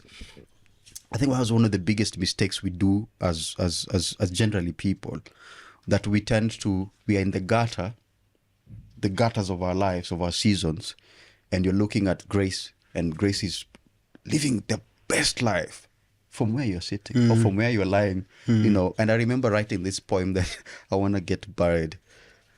face down so that you can kiss my ass, you know, because I was so angry at life. That's I really was so angry at life, you know. I don't want you to see me. I just see the ugly part of me, you know, because that's all the world That's sort of felt fantastic. like. The world wanted to just see the ugly parts of me, but I was also unfair to the world because I was not receiving. For example, Nikki was always more graceful and telling me these are the exceptional ways in which you are as a person. Why don't you see those? Don't see the fact that you have a gap somewhere that you want to fill, and you cannot fill that void anyway, you know. So there was a bit of a fight. Just generally, when people get to connect and then the honeymoon is over, now the real work of loving begins. Yep. You know, the real work of, you cannot run away from the fact the that, you guard know, is down. the guard is down, and you're just generally just a raw and a coarse person, and you realize that you can actually be a very awful person. Yep. You know, I think that I was raised well, but I can also just be an awful person Until you meet yourself. Yeah, until you meet yourself.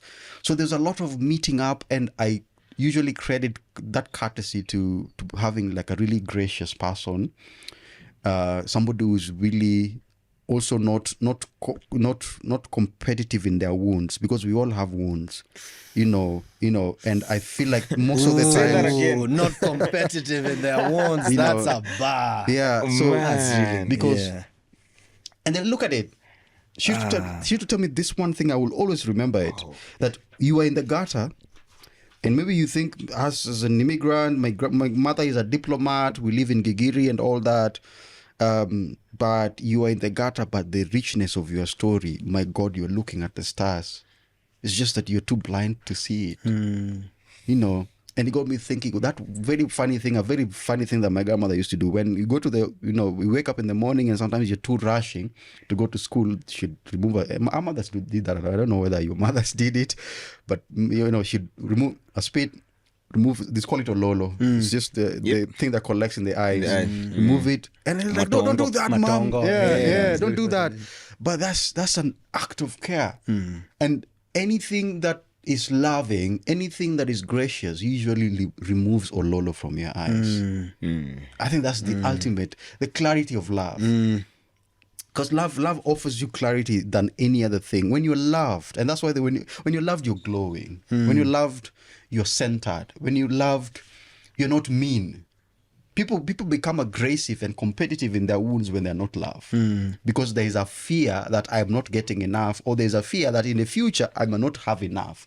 So you want to amass, you want to be wealthy, you want to be successful, you want to be competitive and aggressive, not knowing that you're actually running away from love, or you are actually responding to the scarcity mentality that you think love is not enough to go around for all of us. You know, so there was very many teachable moments, but I remember also the highlight of it was going to Rwanda.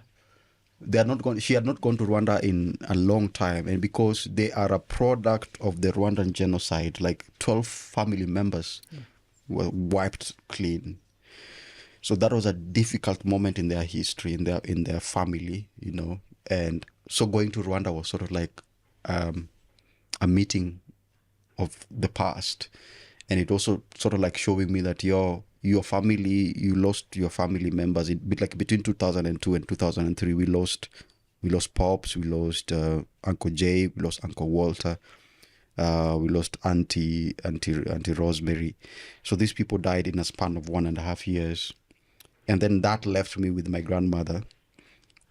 And because she was now the single breadwinner, I don't know whether it was bread we were waiting. It's more like ugali back then.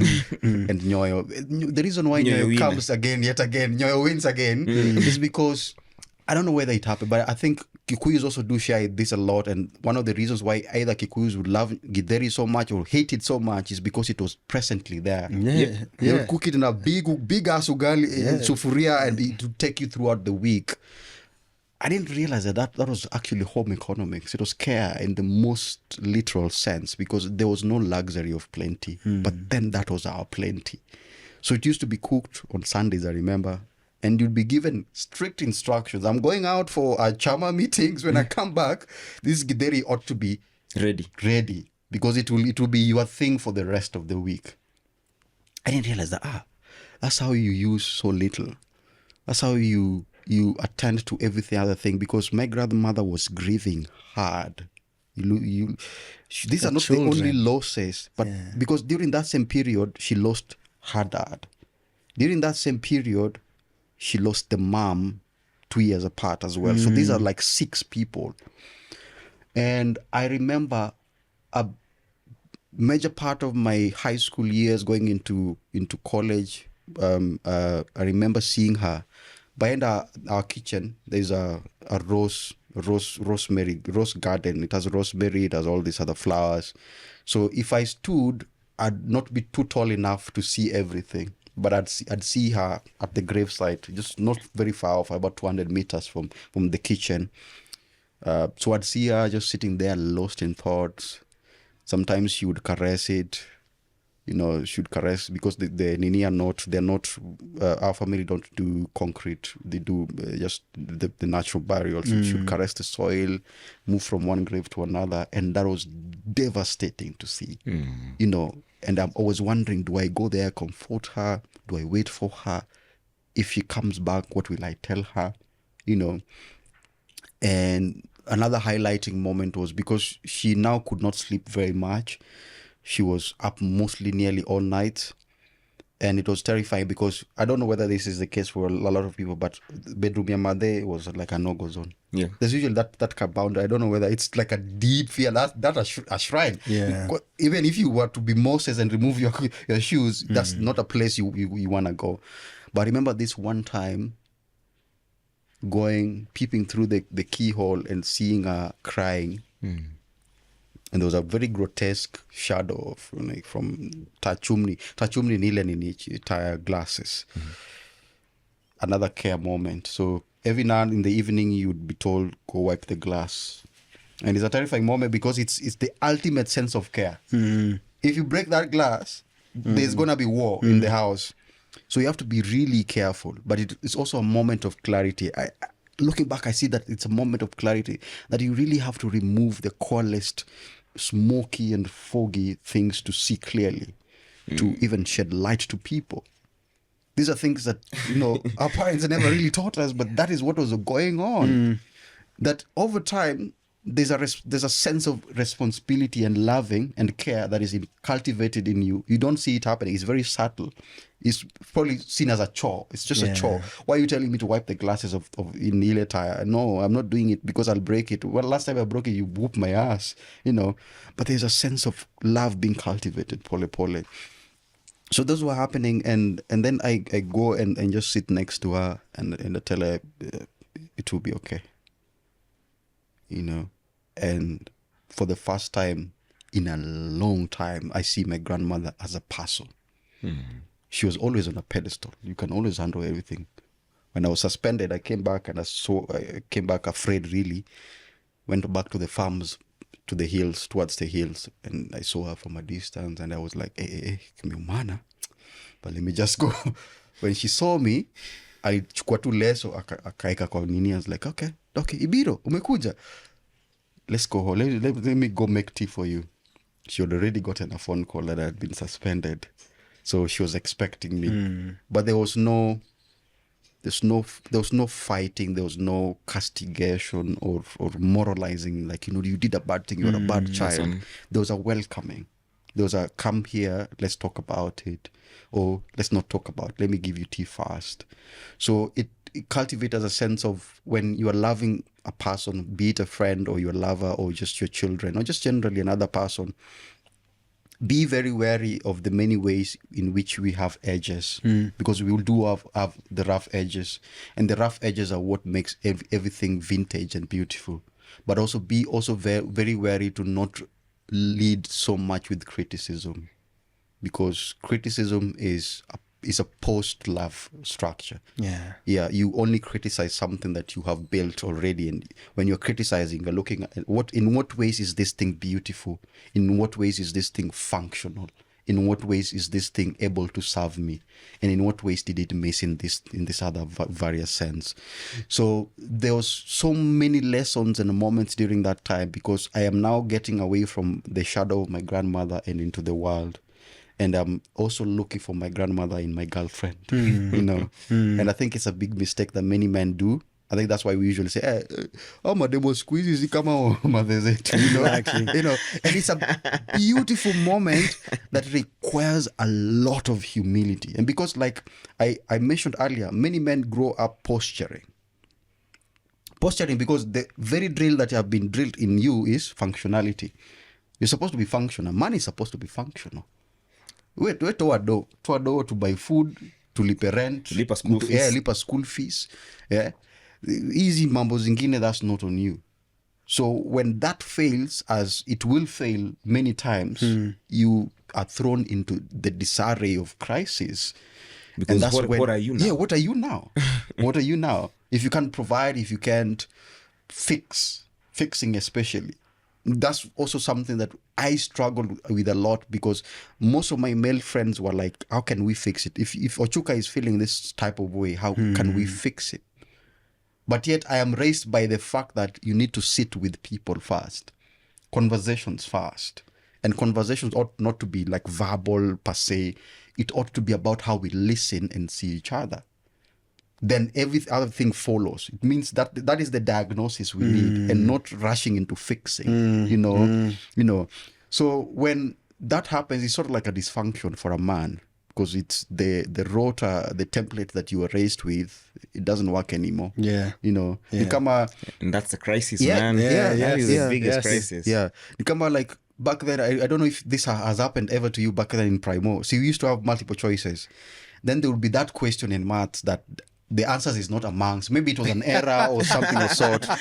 You know. Yeah. Kabla mwalimu akuja aseme, number 12. Kulikuwa na makosa. Yeah, You know. exactly. You know. So that relates with that particular phenomenon really, really It quite does. well, because It actually many times life will lead you to those places where your multiple choices are not fitting enough, and you have to start refiguring yourself out. That's Okay. beautiful. So a war is born in February Yeah. 2011. And then how many months after do you get your diagnosis? I get my diagnosis in November. Yeah. Okay. Yeah. So Let's maybe spend some time on that here, because like you said, this is the year when you're born. It's quite the year. when you're born, you cry a lot. I'm told you cry mpaka kama ujalia, they spank your ass kidogo. You're like, bro, lia kidogo. This is a nasty world, you know. But also there's what we call sort of like a premonition or sort. Okay. Premonition to mean one. I think I don't know if it's you I was telling. It's Abu that I was telling that I never imagined myself a father. When I was growing up, like haikuwaga concept yangu nilikuwa nayo kwa kichwa, like you know, it never fit to me. Like I just wanted to be a professor. That's all I ever wanted to be. You know, yeah. That's the old sense of what absorbed me. So any other thing was sort of like it didn't capture my imagination as per se. So here I am in 22, between 2008, 9, 10. I meet this beautiful chick. We build from a friendship into a relationship, and she's so much like I want a child. And now slowly, the idea of being a father and a parent comes into a picture. And I think it's nearly the same for most men, if I'm correct or something. Yes, at some point there's an expectation that at some point after a certain age you'll be expected to be a father. But as opposed to women, many women, because of their nurturing nature, they tend to develop that sense of idea or a concept of a mother or a family way earlier than us. So there's a sort of like responsibility introduced in their lives as opposed to men. Because men, the idea that one day I might be holding a child comes later on, particularly because of a baby bag. You see you're a friend with a baby and you're like, tuko kwa ile age, you know. But the sense of fatherhood comes as a surprise to a lot of men. It comes as a surprise because it's a function we are fulfilling. It's an expectation we are meeting. It's not like consciously brought out like I want to be a father. And that's why you see most fathers tend to go through a crisis when they are not able to perform that function. Then they're left with, so now what other thing as a father can I be? Understand? So I'm put in that space where I never imagined myself being a father, but I also know myself that I've grown up with nurturers and caregivers. So that caregiving role has always been cultivated in me. And I'm like, okay, I'll be a very good father. And I'm getting excited. I remember because this news was broken to me when we were in Rwanda in 2010, when we visited Rwanda. So it was a beautiful moment for us. I remember looking at the hills and how they lit up at night, and standing at the balcony, sort of like you're meeting your light. You know, there's a light. It's like looking at the stars at night, and like, probably that's one of my child. You know, looking back there, and it's a container moment, because you do not know what you're gonna expect from this child. So when he come back, we do an ultrasound, and we find out we have twins. Oh. And it complicates the story further, you know. And I'm like, whoa! I just thought it's just one picnic. Like, what am I going to do with two kids? You know? What did you say? Picnic? Yeah, Picnic. yeah. It's I know it's like Jamaican I slang. know for Jamaican. chance. Oh, okay. I thought it was like From something Toy. else Yeah, because I know the from Jamaican. Toy, yeah. Okay. So I'm gonna Picnic. do what I'm gonna do with this, you know. And it throws me into a crisis again, like, because I'm just like an overthinker, or just generally somebody who absorbs a lot, like a sponge. I'm trying to process all this, and because I'm processing again from my inadequacy, not from like I'm a natural. My grandmother raised me well, so if it's taking care of because I grew up with my aunties as well, where I was the firstborn.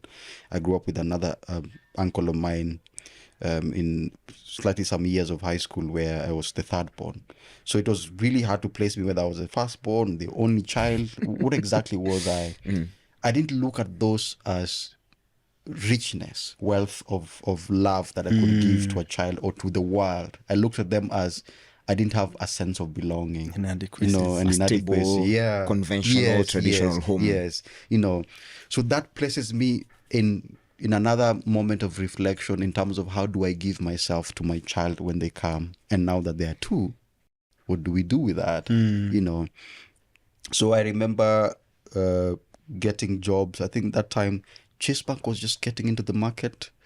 So I applied and I got a sales rep as a Chase Bank sales rep. Okay. So I'm starting to now perform or rehearse fatherhood, because you know these kids are gonna be here, so we have to really be prepared. Nikki's telling me, you know, we got it out, we'll sort it out. You know, I work. She's now out in the law firm. She's doing a pupillage at a law firm. So she's working and I'm not working. So I'm like, I want to also just measure up so that I don't give you all the burden. So our daughters, you started the podcast with, you know, the phone call you had. Yeah. The phone call I had was, I remember at 4:03 a.m. To this date, I usually I don't know whether my body has adapted to that particular time stamp, because I usually wake up around 4:03, around 4 somewhere, especially since that time.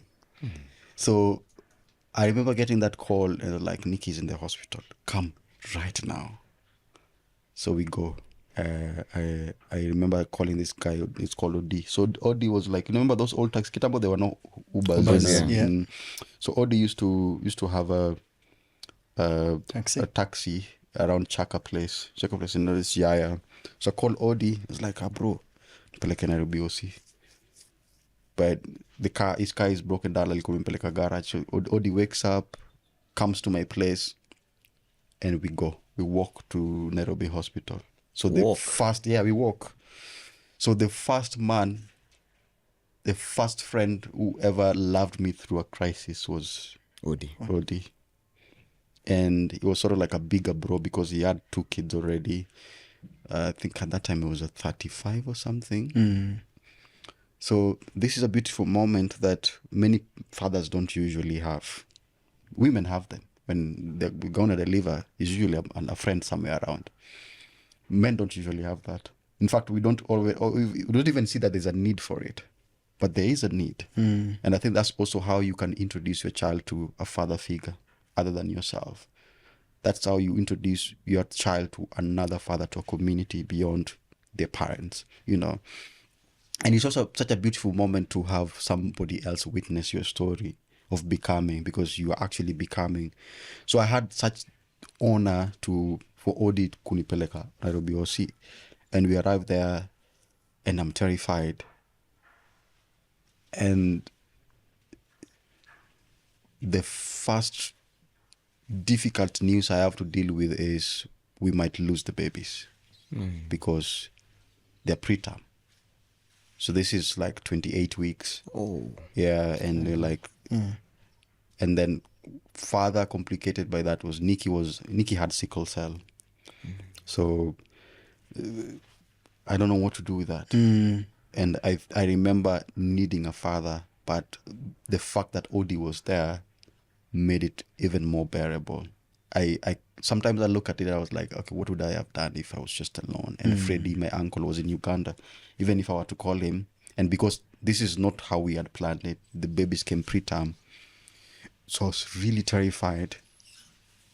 And you're terrified because I'd now been a caregiver to my girlfriend and her pregnancy. And you were young. I'm 19, you know. Yeah, I was just turned 19 in June. You know, I'll be turning 19 in June. I'm not even 19 yet. Yeah. You know, so you're thrown into and I think this is what usually happens when you're being born. The reason why I say it's being born is because, see, you used to be protected in your mother's womb. That's the highest form of protection you could ever have. Yeah. You know. And so now you're born into the world and you're this tiny bit of a thing that will one day sprout to become a tree. And that moment is expansive.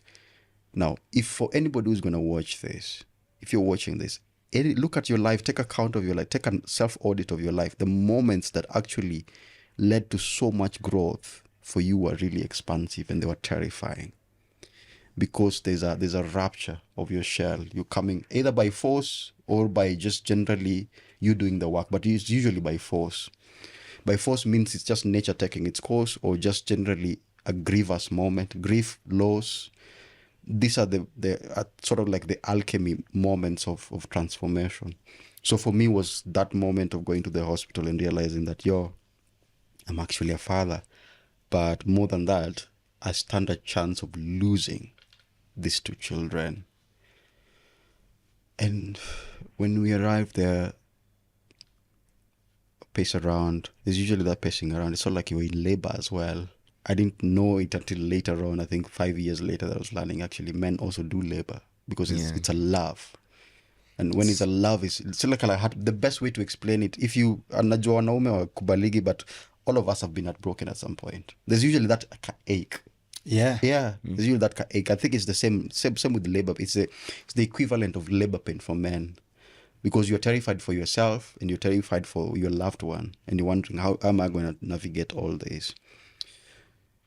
There is a twin grief joy moment again that comes when now we are presented with two shawls.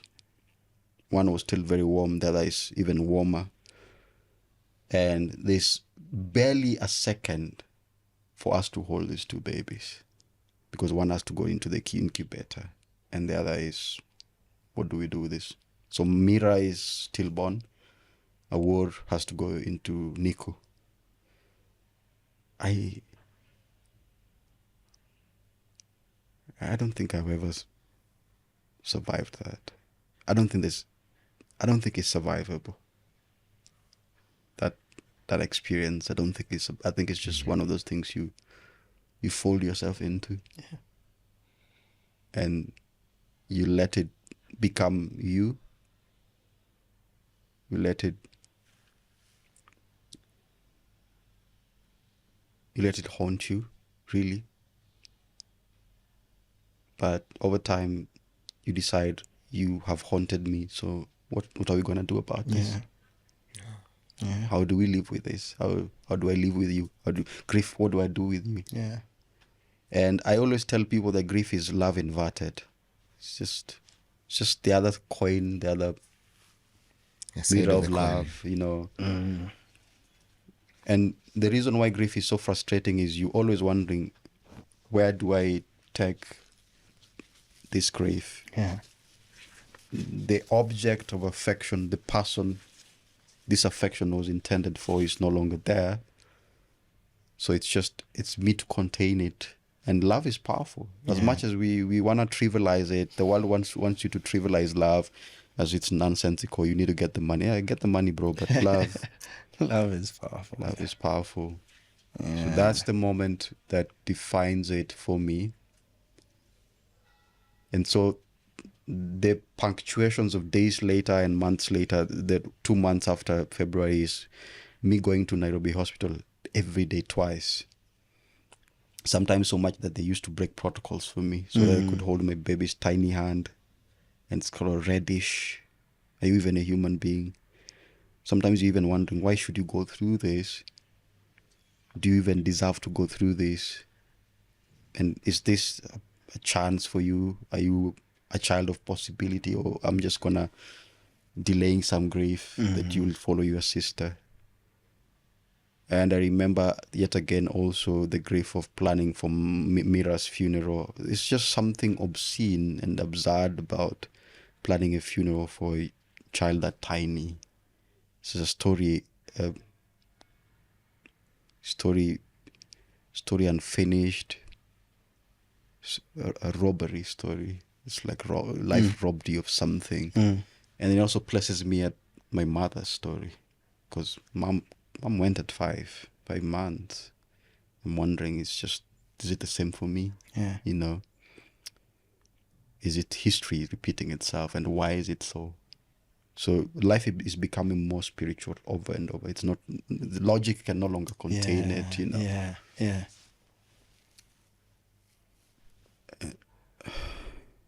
That was difficult, bro. And you're 19. Yeah. That is a lot for anyone, let alone a a 19-year-old 19-year-old. young man. Yeah. Thank you. The change comes when finally I have to take a walk to see a great grandmother. And I remember Odi saying, I'm going to drive you home. So you guys pack your stuff, prepare, just have everything essential. Now our work is out on Niku. We're back home. I remember going to toy market just to buy clothes, because I wanted to be, I never used to kwenda nguo za duka, you know, because as much as I could afford it, I was also raised with, as we were raised with napkins. Do you remember napkins? Auntie used to have a napkin. Napkins, yes. Napea made anapea sitake mwingine, marafiki yake mwingine. That's how we were raised. So I still wanted that. I went home to get some of my napkins. There was this crocheted shawl that my grandmother made when I was born. So I went to pick it. And that becomes the part of the caregiving we were giving our daughter. So we wanted things that were sentimental but also important to us, so that you just wrap her with love and all that. But That is how you're taught to love. Yeah. The defining the reason why that going home to see to take a walk to see Dana was important, because it was the first act of bravery against grief or with grief. Because now you can't grieve Myra for long. You can't grieve how devastated Nikki was. And I think this is the other thing that maybe in another episode we can actually look at, how men and fathers process miscarriage or even abortion, or even those things that we feel are ideally feminine in their nature, but yet there is our space in it. Because when you lose a child, it's both of you who've lost a child. But oftentimes, especially a child that young, the father is not always expected to even grieve. Yeah. It's usually the mom who's grieving. And sometimes, most often, men don't know what to do with such a woman. In fact, majority of marriages don't usually survive that. Yeah. That is very true. Yeah.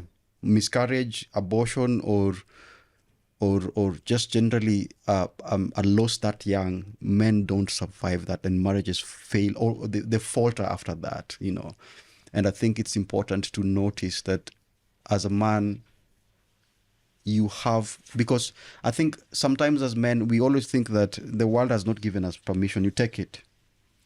And when you take it, the idea of taking permission is conquest. but you can also take permission by surrender, by yielding into the moment. And that's love. Love ought not to be tough love. And so it's such an honor that you guys can shed tears for me, because that's you loving me through my story. You know, there's no greater honor than that. Oh, here we don't pretend. Yeah, you see that? Yeah. But that pretense is what has been constantly tugged over our shoulders, our heads, and, you know, be tough love. And I think some of the most humanized forms was me seeing my grandfather aching for his friend who died. He was called Kiplagat. We went to bury him somewhere in Sigowet, it's like in the current Kericho County. And he was broken. He was heartbroken, and he cried like a child. And this was not even his tribesman. You see that? Those humanized him more than the times he was more contained. Earlier this year, I said that when Awur turned 14, it was a beautiful moment. So when I was looking back, Awur was now recollecting things that I thought, you were 6, you're 7. How do you remember that? You know, I remember her coming and bathing my head with a warm towel because I had fever and my head was bald and I was from chemo, I was sick. I wanted to protect her from that. But me not protecting her gave her the experience of love and also loving her father through all terrains of those seasons, you know. So as a man, I think sometimes you need to give yourself permission to be and feel and inhabit moments that are not typical for what we are expecting in life. You know, you're always expected to be strong and grounded and having solutions and all that. But comes a moment in times when all these things are in crisis and you do not know where do you stand. You break down. And breaking down, I know what we say about vulnerability and all that bullshit, but breaking down is part of building up, you know. There's no any other way to put it. We have to feel all the emotions that Spectrum arise. of We have to feel all of them, because not feeling them and resisting them, we're sweeping them under the carpet and they build up.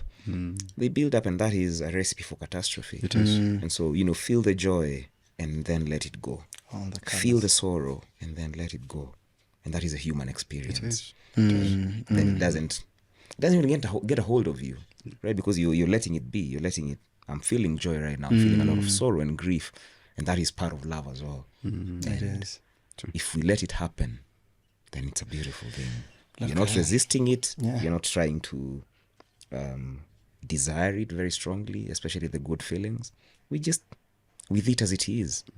Right? Weirdly, like if it was a choice, but the choosing not to feel these things, to numb them, the resistance in a way is death.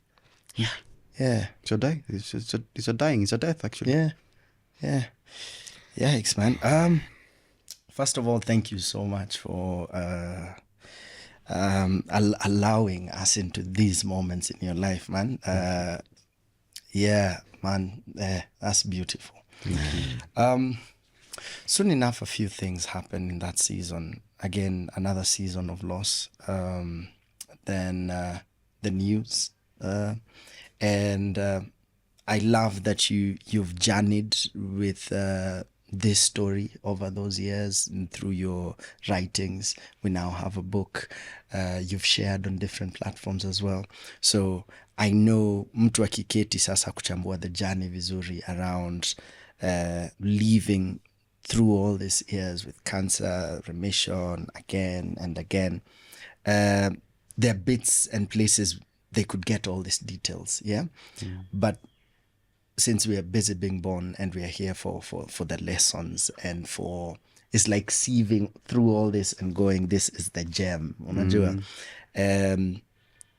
Now that the memoir is out, it's a couple of months old, looking back at all this, because looking at you now, just from the outside, oh man, you're as full can be. Unajua? And like you said, we can only observe and go, oh, this is someone else's life. But man, you're beaming with life and all these teachings that you carry. And weirdly, I was thinking of Mohammed Komeja. He did his cancer journey, and here he is. as a 50, 60-year-old man telling the story of, and that title of Mwalimu. Yeah, Yeah, I Mwalimu keep Komeja. calling him Mwalimu to date because Nico, man, you've taught us all these things as much as you're not directly in class. And here you are with the journey, Nico, ni Mwalimu pia. Yeah, like in all ways, even just the story of the teacherness that we were talking about. What would you say is the biggest lesson so far after collecting your stories, especially through the cancer journey, in this memoir? Yeah, or it doesn't have to be one, but maybe we could circle a couple. Yeah, looking back through that journey, what lessons would you share with anyone who'll ever go through that, ama anyone who's going through that? And at times you don't even need to go through a thing for you to realize you need those lessons as well. True. Yeah. I think the biggest comes actually from the title of the memoir, Precursor. How I came to write Precursor was funny. We are sitting with Grams. It's COVID. It's after lunch. I'm sleeping and I'm too sick. I'm very thin. You can look at my ribs.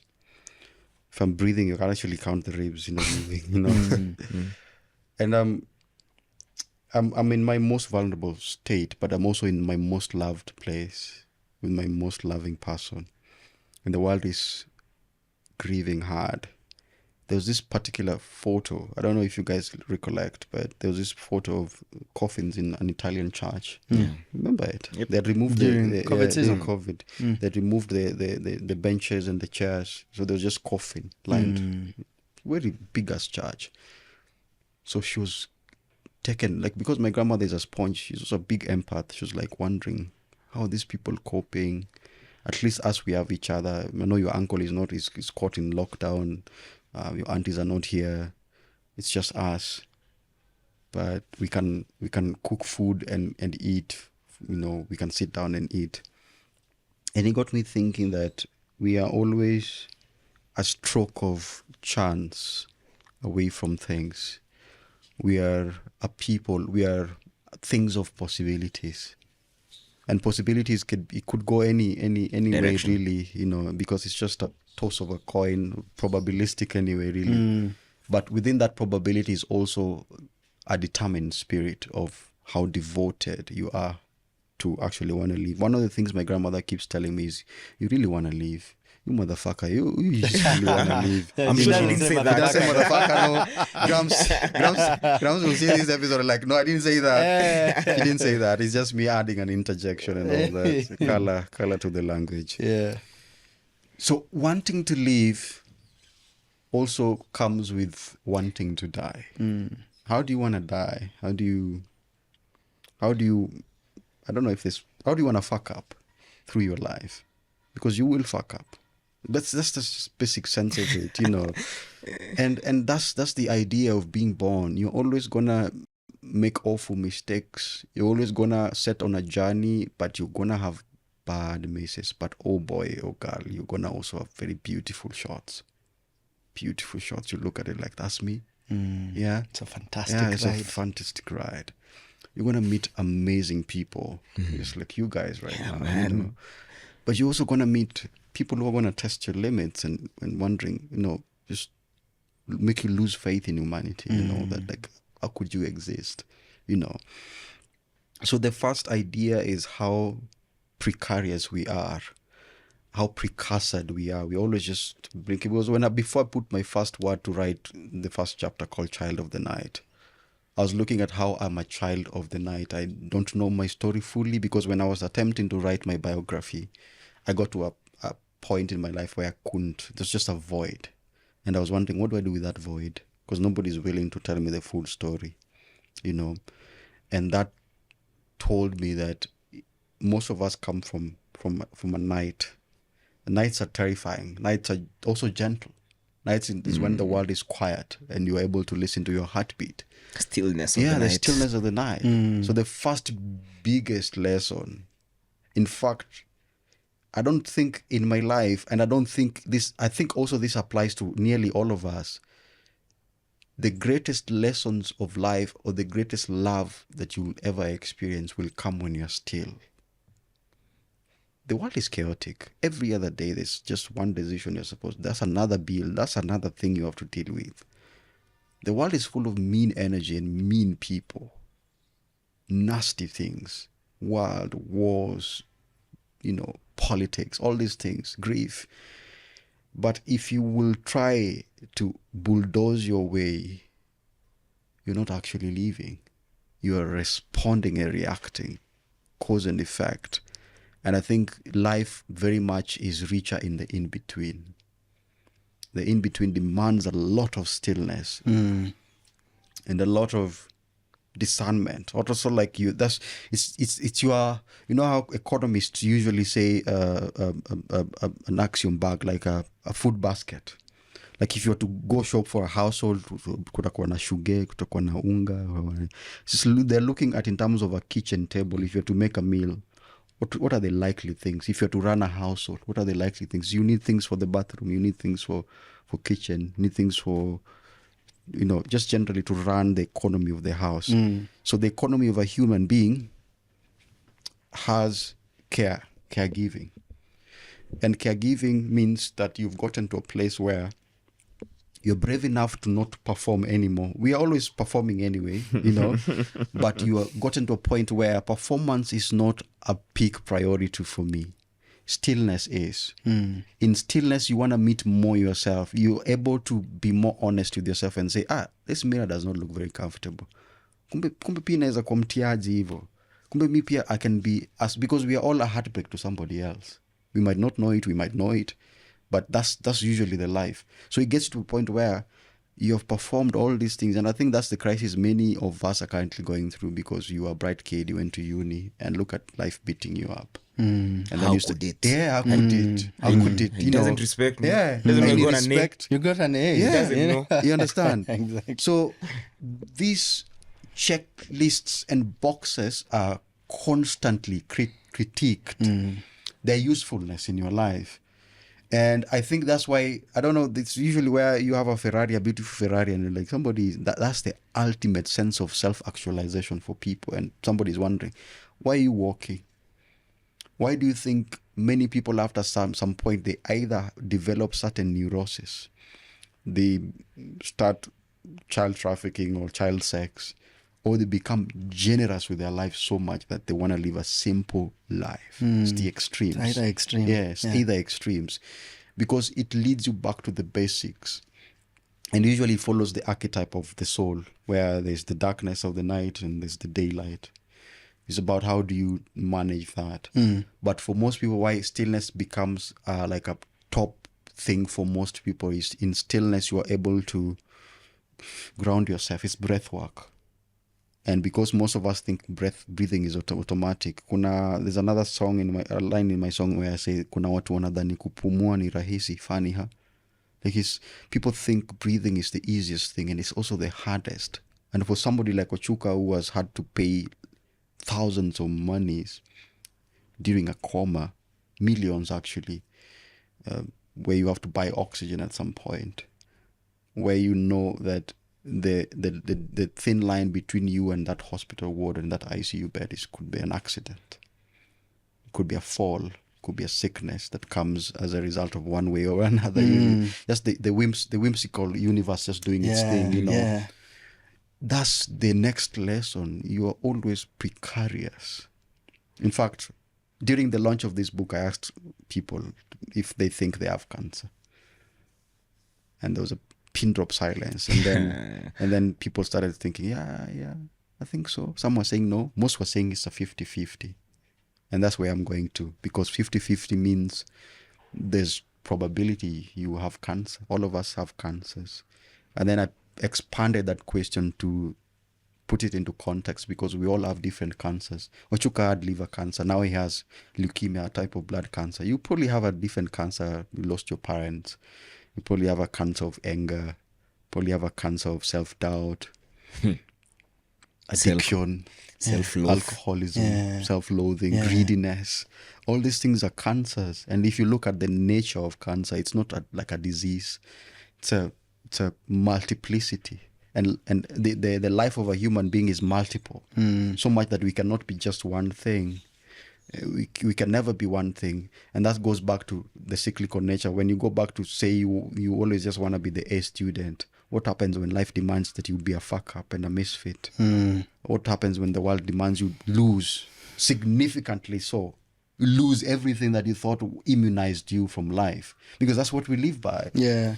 We always think that if I did sets of A, B, C perfectly or optimally, then I am immunized from life. The same thing we are confronting in Kenya right now. There's a time we thought if I live in Kilimani, shout outs to people who live in Kilimani, by the way. They're right here. Yeah, they're right here. Oh, they're right here. Well, but this is just an example that if I worked so hard to achieve all these sets of actualizations, then I'm immunized from life. And you realize reaches a point where that does not insulate you from life. In fact, it calls for a more deliberate way to actually sustain the larger nest. If you don't speak up when there's an injustice somewhere else, that injustice might as well ripple to you someday. You know, and it's just a small step. And we saw it with politics. You know, it's just a small speckle, a small cursor blinking just at you, staring at you, asking you, inquiring you. Goes to the third lesson. Life is about a mirror. It's a reflection. And because we are the mirror of the universe and it mirrors us right back, I think that's why they usually say you get what you deserve. But sometimes we think, what do I exactly deserve? Do I deserve these sorrows and griefs? But then something, a friend of mine called Dofan told me during the launch that this story, hakuna mtu angeaishi. There's nobody else who could have lived it to tell it except you. So maybe the reason why the universe was very generous enough to give me all these stories, all these experiences, is because it trusted me to manifest it, you know, and it trusted you to give it the voice that now we are having in this community, you know. So that's the essence of being born. Goes to the fourth lesson, community. In essence, modern world constantly pursues you and tells you community is bullshit. Amass as much wealth as you can. Grow independently, take your kids to good school, and then you'll be immune from life. You'll be immune from life, you know. And then you reach a point where you want to go to Ochuka wants to go to India. He's exhausted 2 of 3 of his insurances. He can no longer use them anymore, and he has to face the people. And who does he start with? Poets, writers, community, you know. And these are people I've constantly have to throw myself back over and over, so much that sometimes I felt like a burden, because I'm like, you guys menchangia sana maze, like this time let me just die with it. And I had gotten through periods of great shame, thinking that I was a burden, and yet my friends never really minded, you know. And yet they also felt that there is something that they're getting from me, even though from my end, I was thinking there's nothing I'm offering these people. See, I'm always just asking for money to go to the hospital. They're looking at my life and they're like, I'm teaching them to live. I'm reminding them to go back to the small basic stuff. Kindness, compassion, you know, all these things. Generosity. Without my story, they would probably not have that chance to reflect it as intimately as they have through as me. intimately, yes. You know, goes to the is it the 6th or the 5th? The 5th. You have to be radically honest with yourself. And honesty, I don't talk about honesty as a moral virtue. I'm talking about honesty as self-auditing. Self-auditing means, self-auditing is like a diagnosis of yourself. And without honesty, you'll always be cooking data like they cook government accounts. Yes, this yeah. And because you're always taking what we call odious debts. Odious debts are debts we took, but it went to Eurobond. Somebody else ate it. But we're paying it anyway. Yeah. Look at it. We had. Have you ever been told back and up like when you meet somebody, why is this person so bitter with me? It's like your grandmother was very nasty. You know. And like we are always paying for somebody else's debt. It could be a family debt. It could be a friend. It could be just a country's debt. Because there's a debt this country has never paid. It's one of them is silence. It's honesty. One of them is silence, actually. Silence in the face of injustice. So we'll always continue to be paying it, even though the person who committed that crime, that injustice, is somebody else. It's a different generation. They are dead, long dead. Yeah. So you have to really be honest to know that in terms of generational processing, from one to the other, there's always injustices that happen. There's always a wounding that happens, and some of them might not be yours. And if you say that this is not my wounding, then therefore I don't have any place in it, then you're committing the next injustice. Yeah. So you have to be honest to come back home and say, I might not have committed this, but there's a need for me to actually be more present and be more willing to say, how can I be a part of that healing? How can I be honest with that healing in itself? And then number 7 goes to the back and forth nature of life. Cancer happens with a lot of back and forth. I had a few remissions. My first remission happened at a time when I was supposed to be dying, because in 2016 I was given 3 years to live. So my first remission happens in October 2018. Having come from India halfway through treatment, because I went there with less money. And then that's the moment I realized that I could no longer go back to the Ochuka I wanted to be a professor. I could actually teach anywhere. Music I was still doing it anyway without even realizing. The back and forth is important because grief is vulgar when it's very close. Grief is vulgar. It's a vulgarity. Like when you're too close to it, you only see the bad side. It's like when Abu takes a photo of us from a distance, we look very beautiful. And you come closer, when you take a very fine print of a closer shot, you start to look at the pores in our skin, you see my all the very wrinkles big Luo on my nose, face. all these other things. Then you start becoming vulgar. The same thing with relationships. When you're starting, you love a chick, or you love this dude, you're vibing and all that, and then you come close and you leave, and now trouble starts in paradise. It does not mean that the whole thing is a bad thing. Most of the time, it does not actually indicate that. It's just there's a discomfort happening. So the reason why back and forth is important is because it allows you intimate distance. Intimate distance, and also constant taking of account of who you are becoming through that particular experience. Now, relating with cancer, because I thought that, if I have cancer, I get diagnosed, I'll go through chemo, even surgery, I'll get a liver transplant, I'll go back to my life. No, that's not how it happened. That's the NEAT treatment plan. I realize there's a lot of going back to the hospital. There's a lot of asking for help. There's a lot of helplessness. There's a lot of conversations with death and mortality, and that's back and forth, really. If you're frustrated, it means that there's a linearity that you're still dealing with. There's an expectation of things to work in a particular way. Yeah. And then there's also the naivety that you could not be touched. Yeah. Because a lot of us think, so if I don't deserve cancer, then is it you, Martin, who deserves it? No. Is it Abu who deserves it? No. Nobody deserves sickness, but it is an experience that we go through as long as we are human beings. In fact, in the epilogue of that book, I say life is terminal. Like life is a terminal illness. Yeah. You're always sick of something. And ultimately it's old age. Eventually it's old age. There's atrophy, and there's generally entropy taking its course. Yeah. Entropy. So then that comes with death. As the 8th lesson, death is a permanent fixture, almost so permanent as life itself. And it goes to the fact that most of us don't have the language of death. When you come tell me I lost my child, or you come tell me I lost my dad, most of us don't know what to do with that. We wanna, okay, so when is the burial? Because we wanna, I don't know, do the things we're comfortable with, the transactional things, right? Yeah, we are very comfortable. But also the thing I wanted to mention is we are so obsessed with burial. Any other thing we want to do is we want to bury. Yeah. So I think generally as human beings, we are so obsessed with burying, but also because burying is a documentation of a finality. On ending, yes. On an ending. And because we want to do so much of marking it, we bury. But sometimes bearing it and seeing it is a far greater justice than just burying it, especially if you are too obsessed with the finality of it. We just want to get through this and go to the next insane thing. Yeah, so that it becomes, it now is more of a convenience. Let's bury and move on. Yeah. And that goes to the 9th lesson, moving on. I know, constantly the idea of healing is usually moving on. In fact, even if you break up with your girlfriend, you're being told, but they bro, move on. Why are you so bitter? But sometimes that bitterness is needed. Sometimes that grief is needed. Because moving on sometimes often times hinges on not actually accounting for the responsibility of you in that breakup.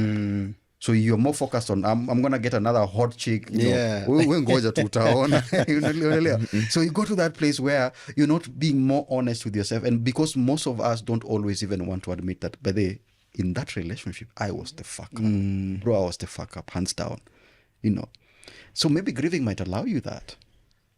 Maybe grieving might allow you that actually that person was, because most of us also are injured, but we think we're the ones who actually caused it. So you live through your life after a breakup or after grief or after loss thinking, I deserve that, or because my life is a certain way, then maybe see the universe is just dispensing its justice. Yeah. But maybe you are wronged actually. Maybe you want the villain. Yeah, You're the victim. You're the victim, you see. So sometimes that moving on need came as a result of my obsession when I was writing an album called Cures in Eulogy. So I was thinking, will I ever be cured only in death?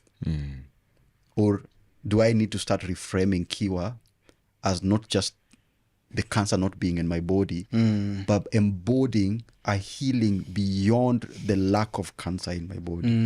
When you're diagnosed with cancer, you're looking at a situation where you'll be cancer-free, when you have a total remission.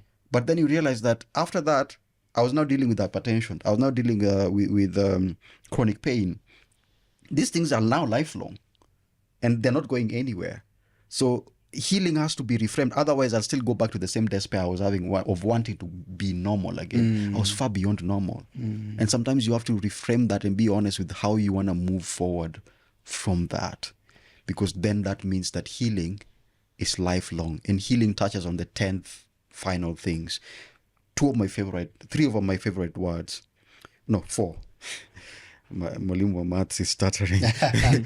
So the first word is grace. Grace. The second word is gravity. Gravity. The third word is aliveness. The fourth word is ongoingness. Ongoingness. Yeah. So usually, if you're my friend, I do say these random words very often. Yeah. Like it's Grace, just gravity, aliveness, ongoingness.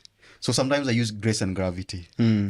Because grace means you have yielded surrender to not just divinity, but also the essence of life. Like, I'm here, so let's have a conversation as we go along. It's just like holding your hand, and just because you've seen older men holding hands going to the market. That's something we rarely see these days, because when you see it, it is typified to sexuality. When sometimes it's just intimacy in the moment. But just like what you said when you were starting the podcast, we're walking each other home. So grace and gravity is us yielding to that walking each other home. And then aliveness means that there's a nest to it. There's an ideology and philosophy to it. There's a discipline that you have to cultivate. And discipline does not mean just checking boxes. It also means embodying it. That you also have to get to a point where you have resolve your contradictions and you're able to you're aware of them, because we all have contradictions, we all have our own hypocrisies, and it's just about how you embody that hypocrisy, so that even when you end up committing an injustice against the world, against life, against your lover, against your people, against yourself, against yourself, you're able to be more remorseful.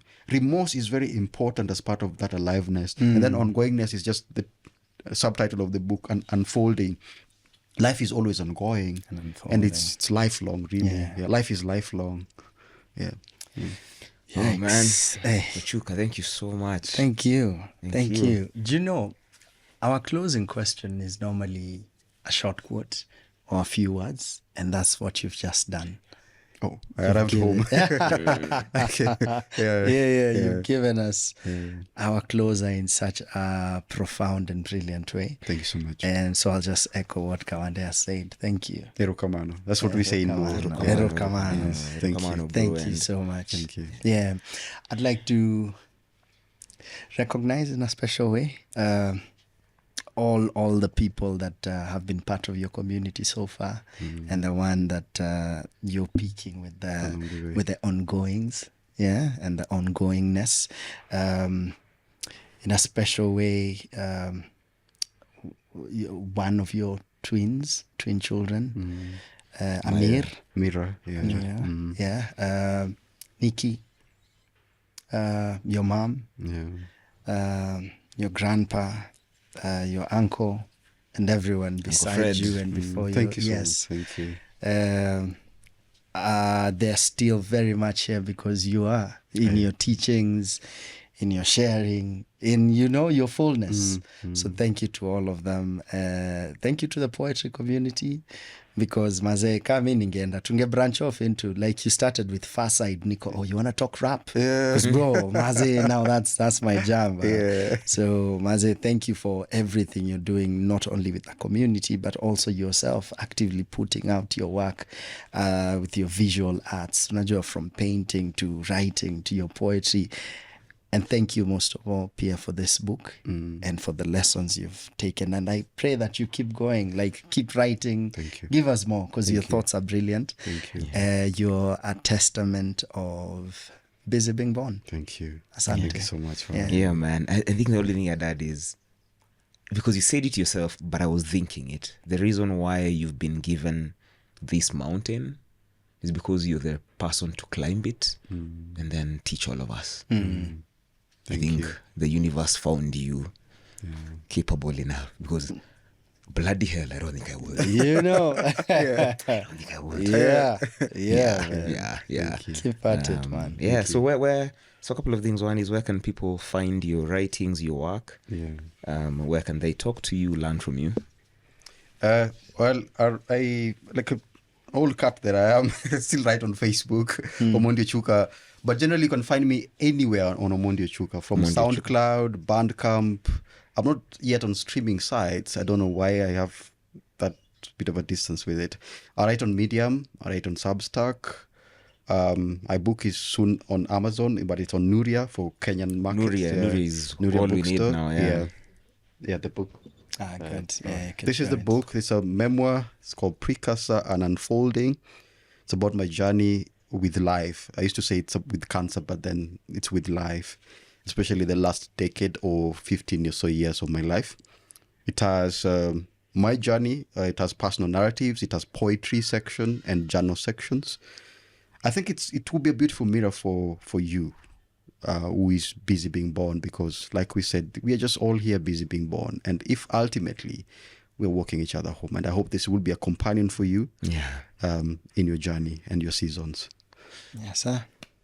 Thank you so much. Sir. Asante Thank sana. you so much. Come on, there. I don't think there's anything to add, man. Thank you so much for listening. This has been one of those episodes that It is. I don't know. It's just, it found me at the right time. Good. Yeah, it found me at the right time with all my sensitivity and all my open-heartedness. So I'm glad that we had this conversation, and I know that a lot of those watching, listening, will find a few things to carry them home, to walk them home. You can find us on everywhere, on Twitter, Instagram at busybeingborn_, and you can find everything else on our website, which is busybeingborn.africa. Africa. And as always, you know how we close it, Maze. And this way, I think these words have never meant, they've always been profound to us, but this episode has underlined that fully. Yeah, so you out there, stay busy being born, because you know what we say. If you're not busy being born, then you're probably busy not living. Kamade. Kegodu. Peace. Yes. You said there's poetry here. Yes, poetry. There's poetry. Okay. Yeah, you want to invite him to I want to invite him read to a piece? maybe a piece. What's your favorite? The one that comes to mind. All right. The one that comes It's just to a random, because it's Sure. just a random. Yeah, 'cause all of us- just one quick piece to close it, Let me to see. take us home. All right. I'll read the first one. Go for it. It's called a microdose. Oh, yes, microdose.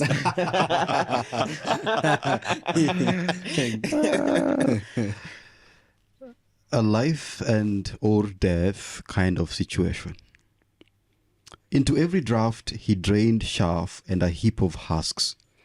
Off his veins, grains without answers rustling, while returning like cattle to the milky shed. Away, a feather off goes the gene, an unrepaired grave. stapling the body to an old star plummeting, causes eternal blunders. He understood that spiders were crabs in the past, lambs among the flock. Even a soul borrows an outfit to wear, taking a stroll on the granular beach. It's a miracle how a womb cries unheard until a life arrives. See, child, carry with you your shell, a burden made into house, retracting back into the portal, a minimalistic dusk. Regardless, the clock yearns to spell the predicting and the bleating heart, but there is a night hidden in between. Pollen amber foretells the dreamscape, turning the body into an aggregate dust out of an infinite chisel. Thank you. Thank you.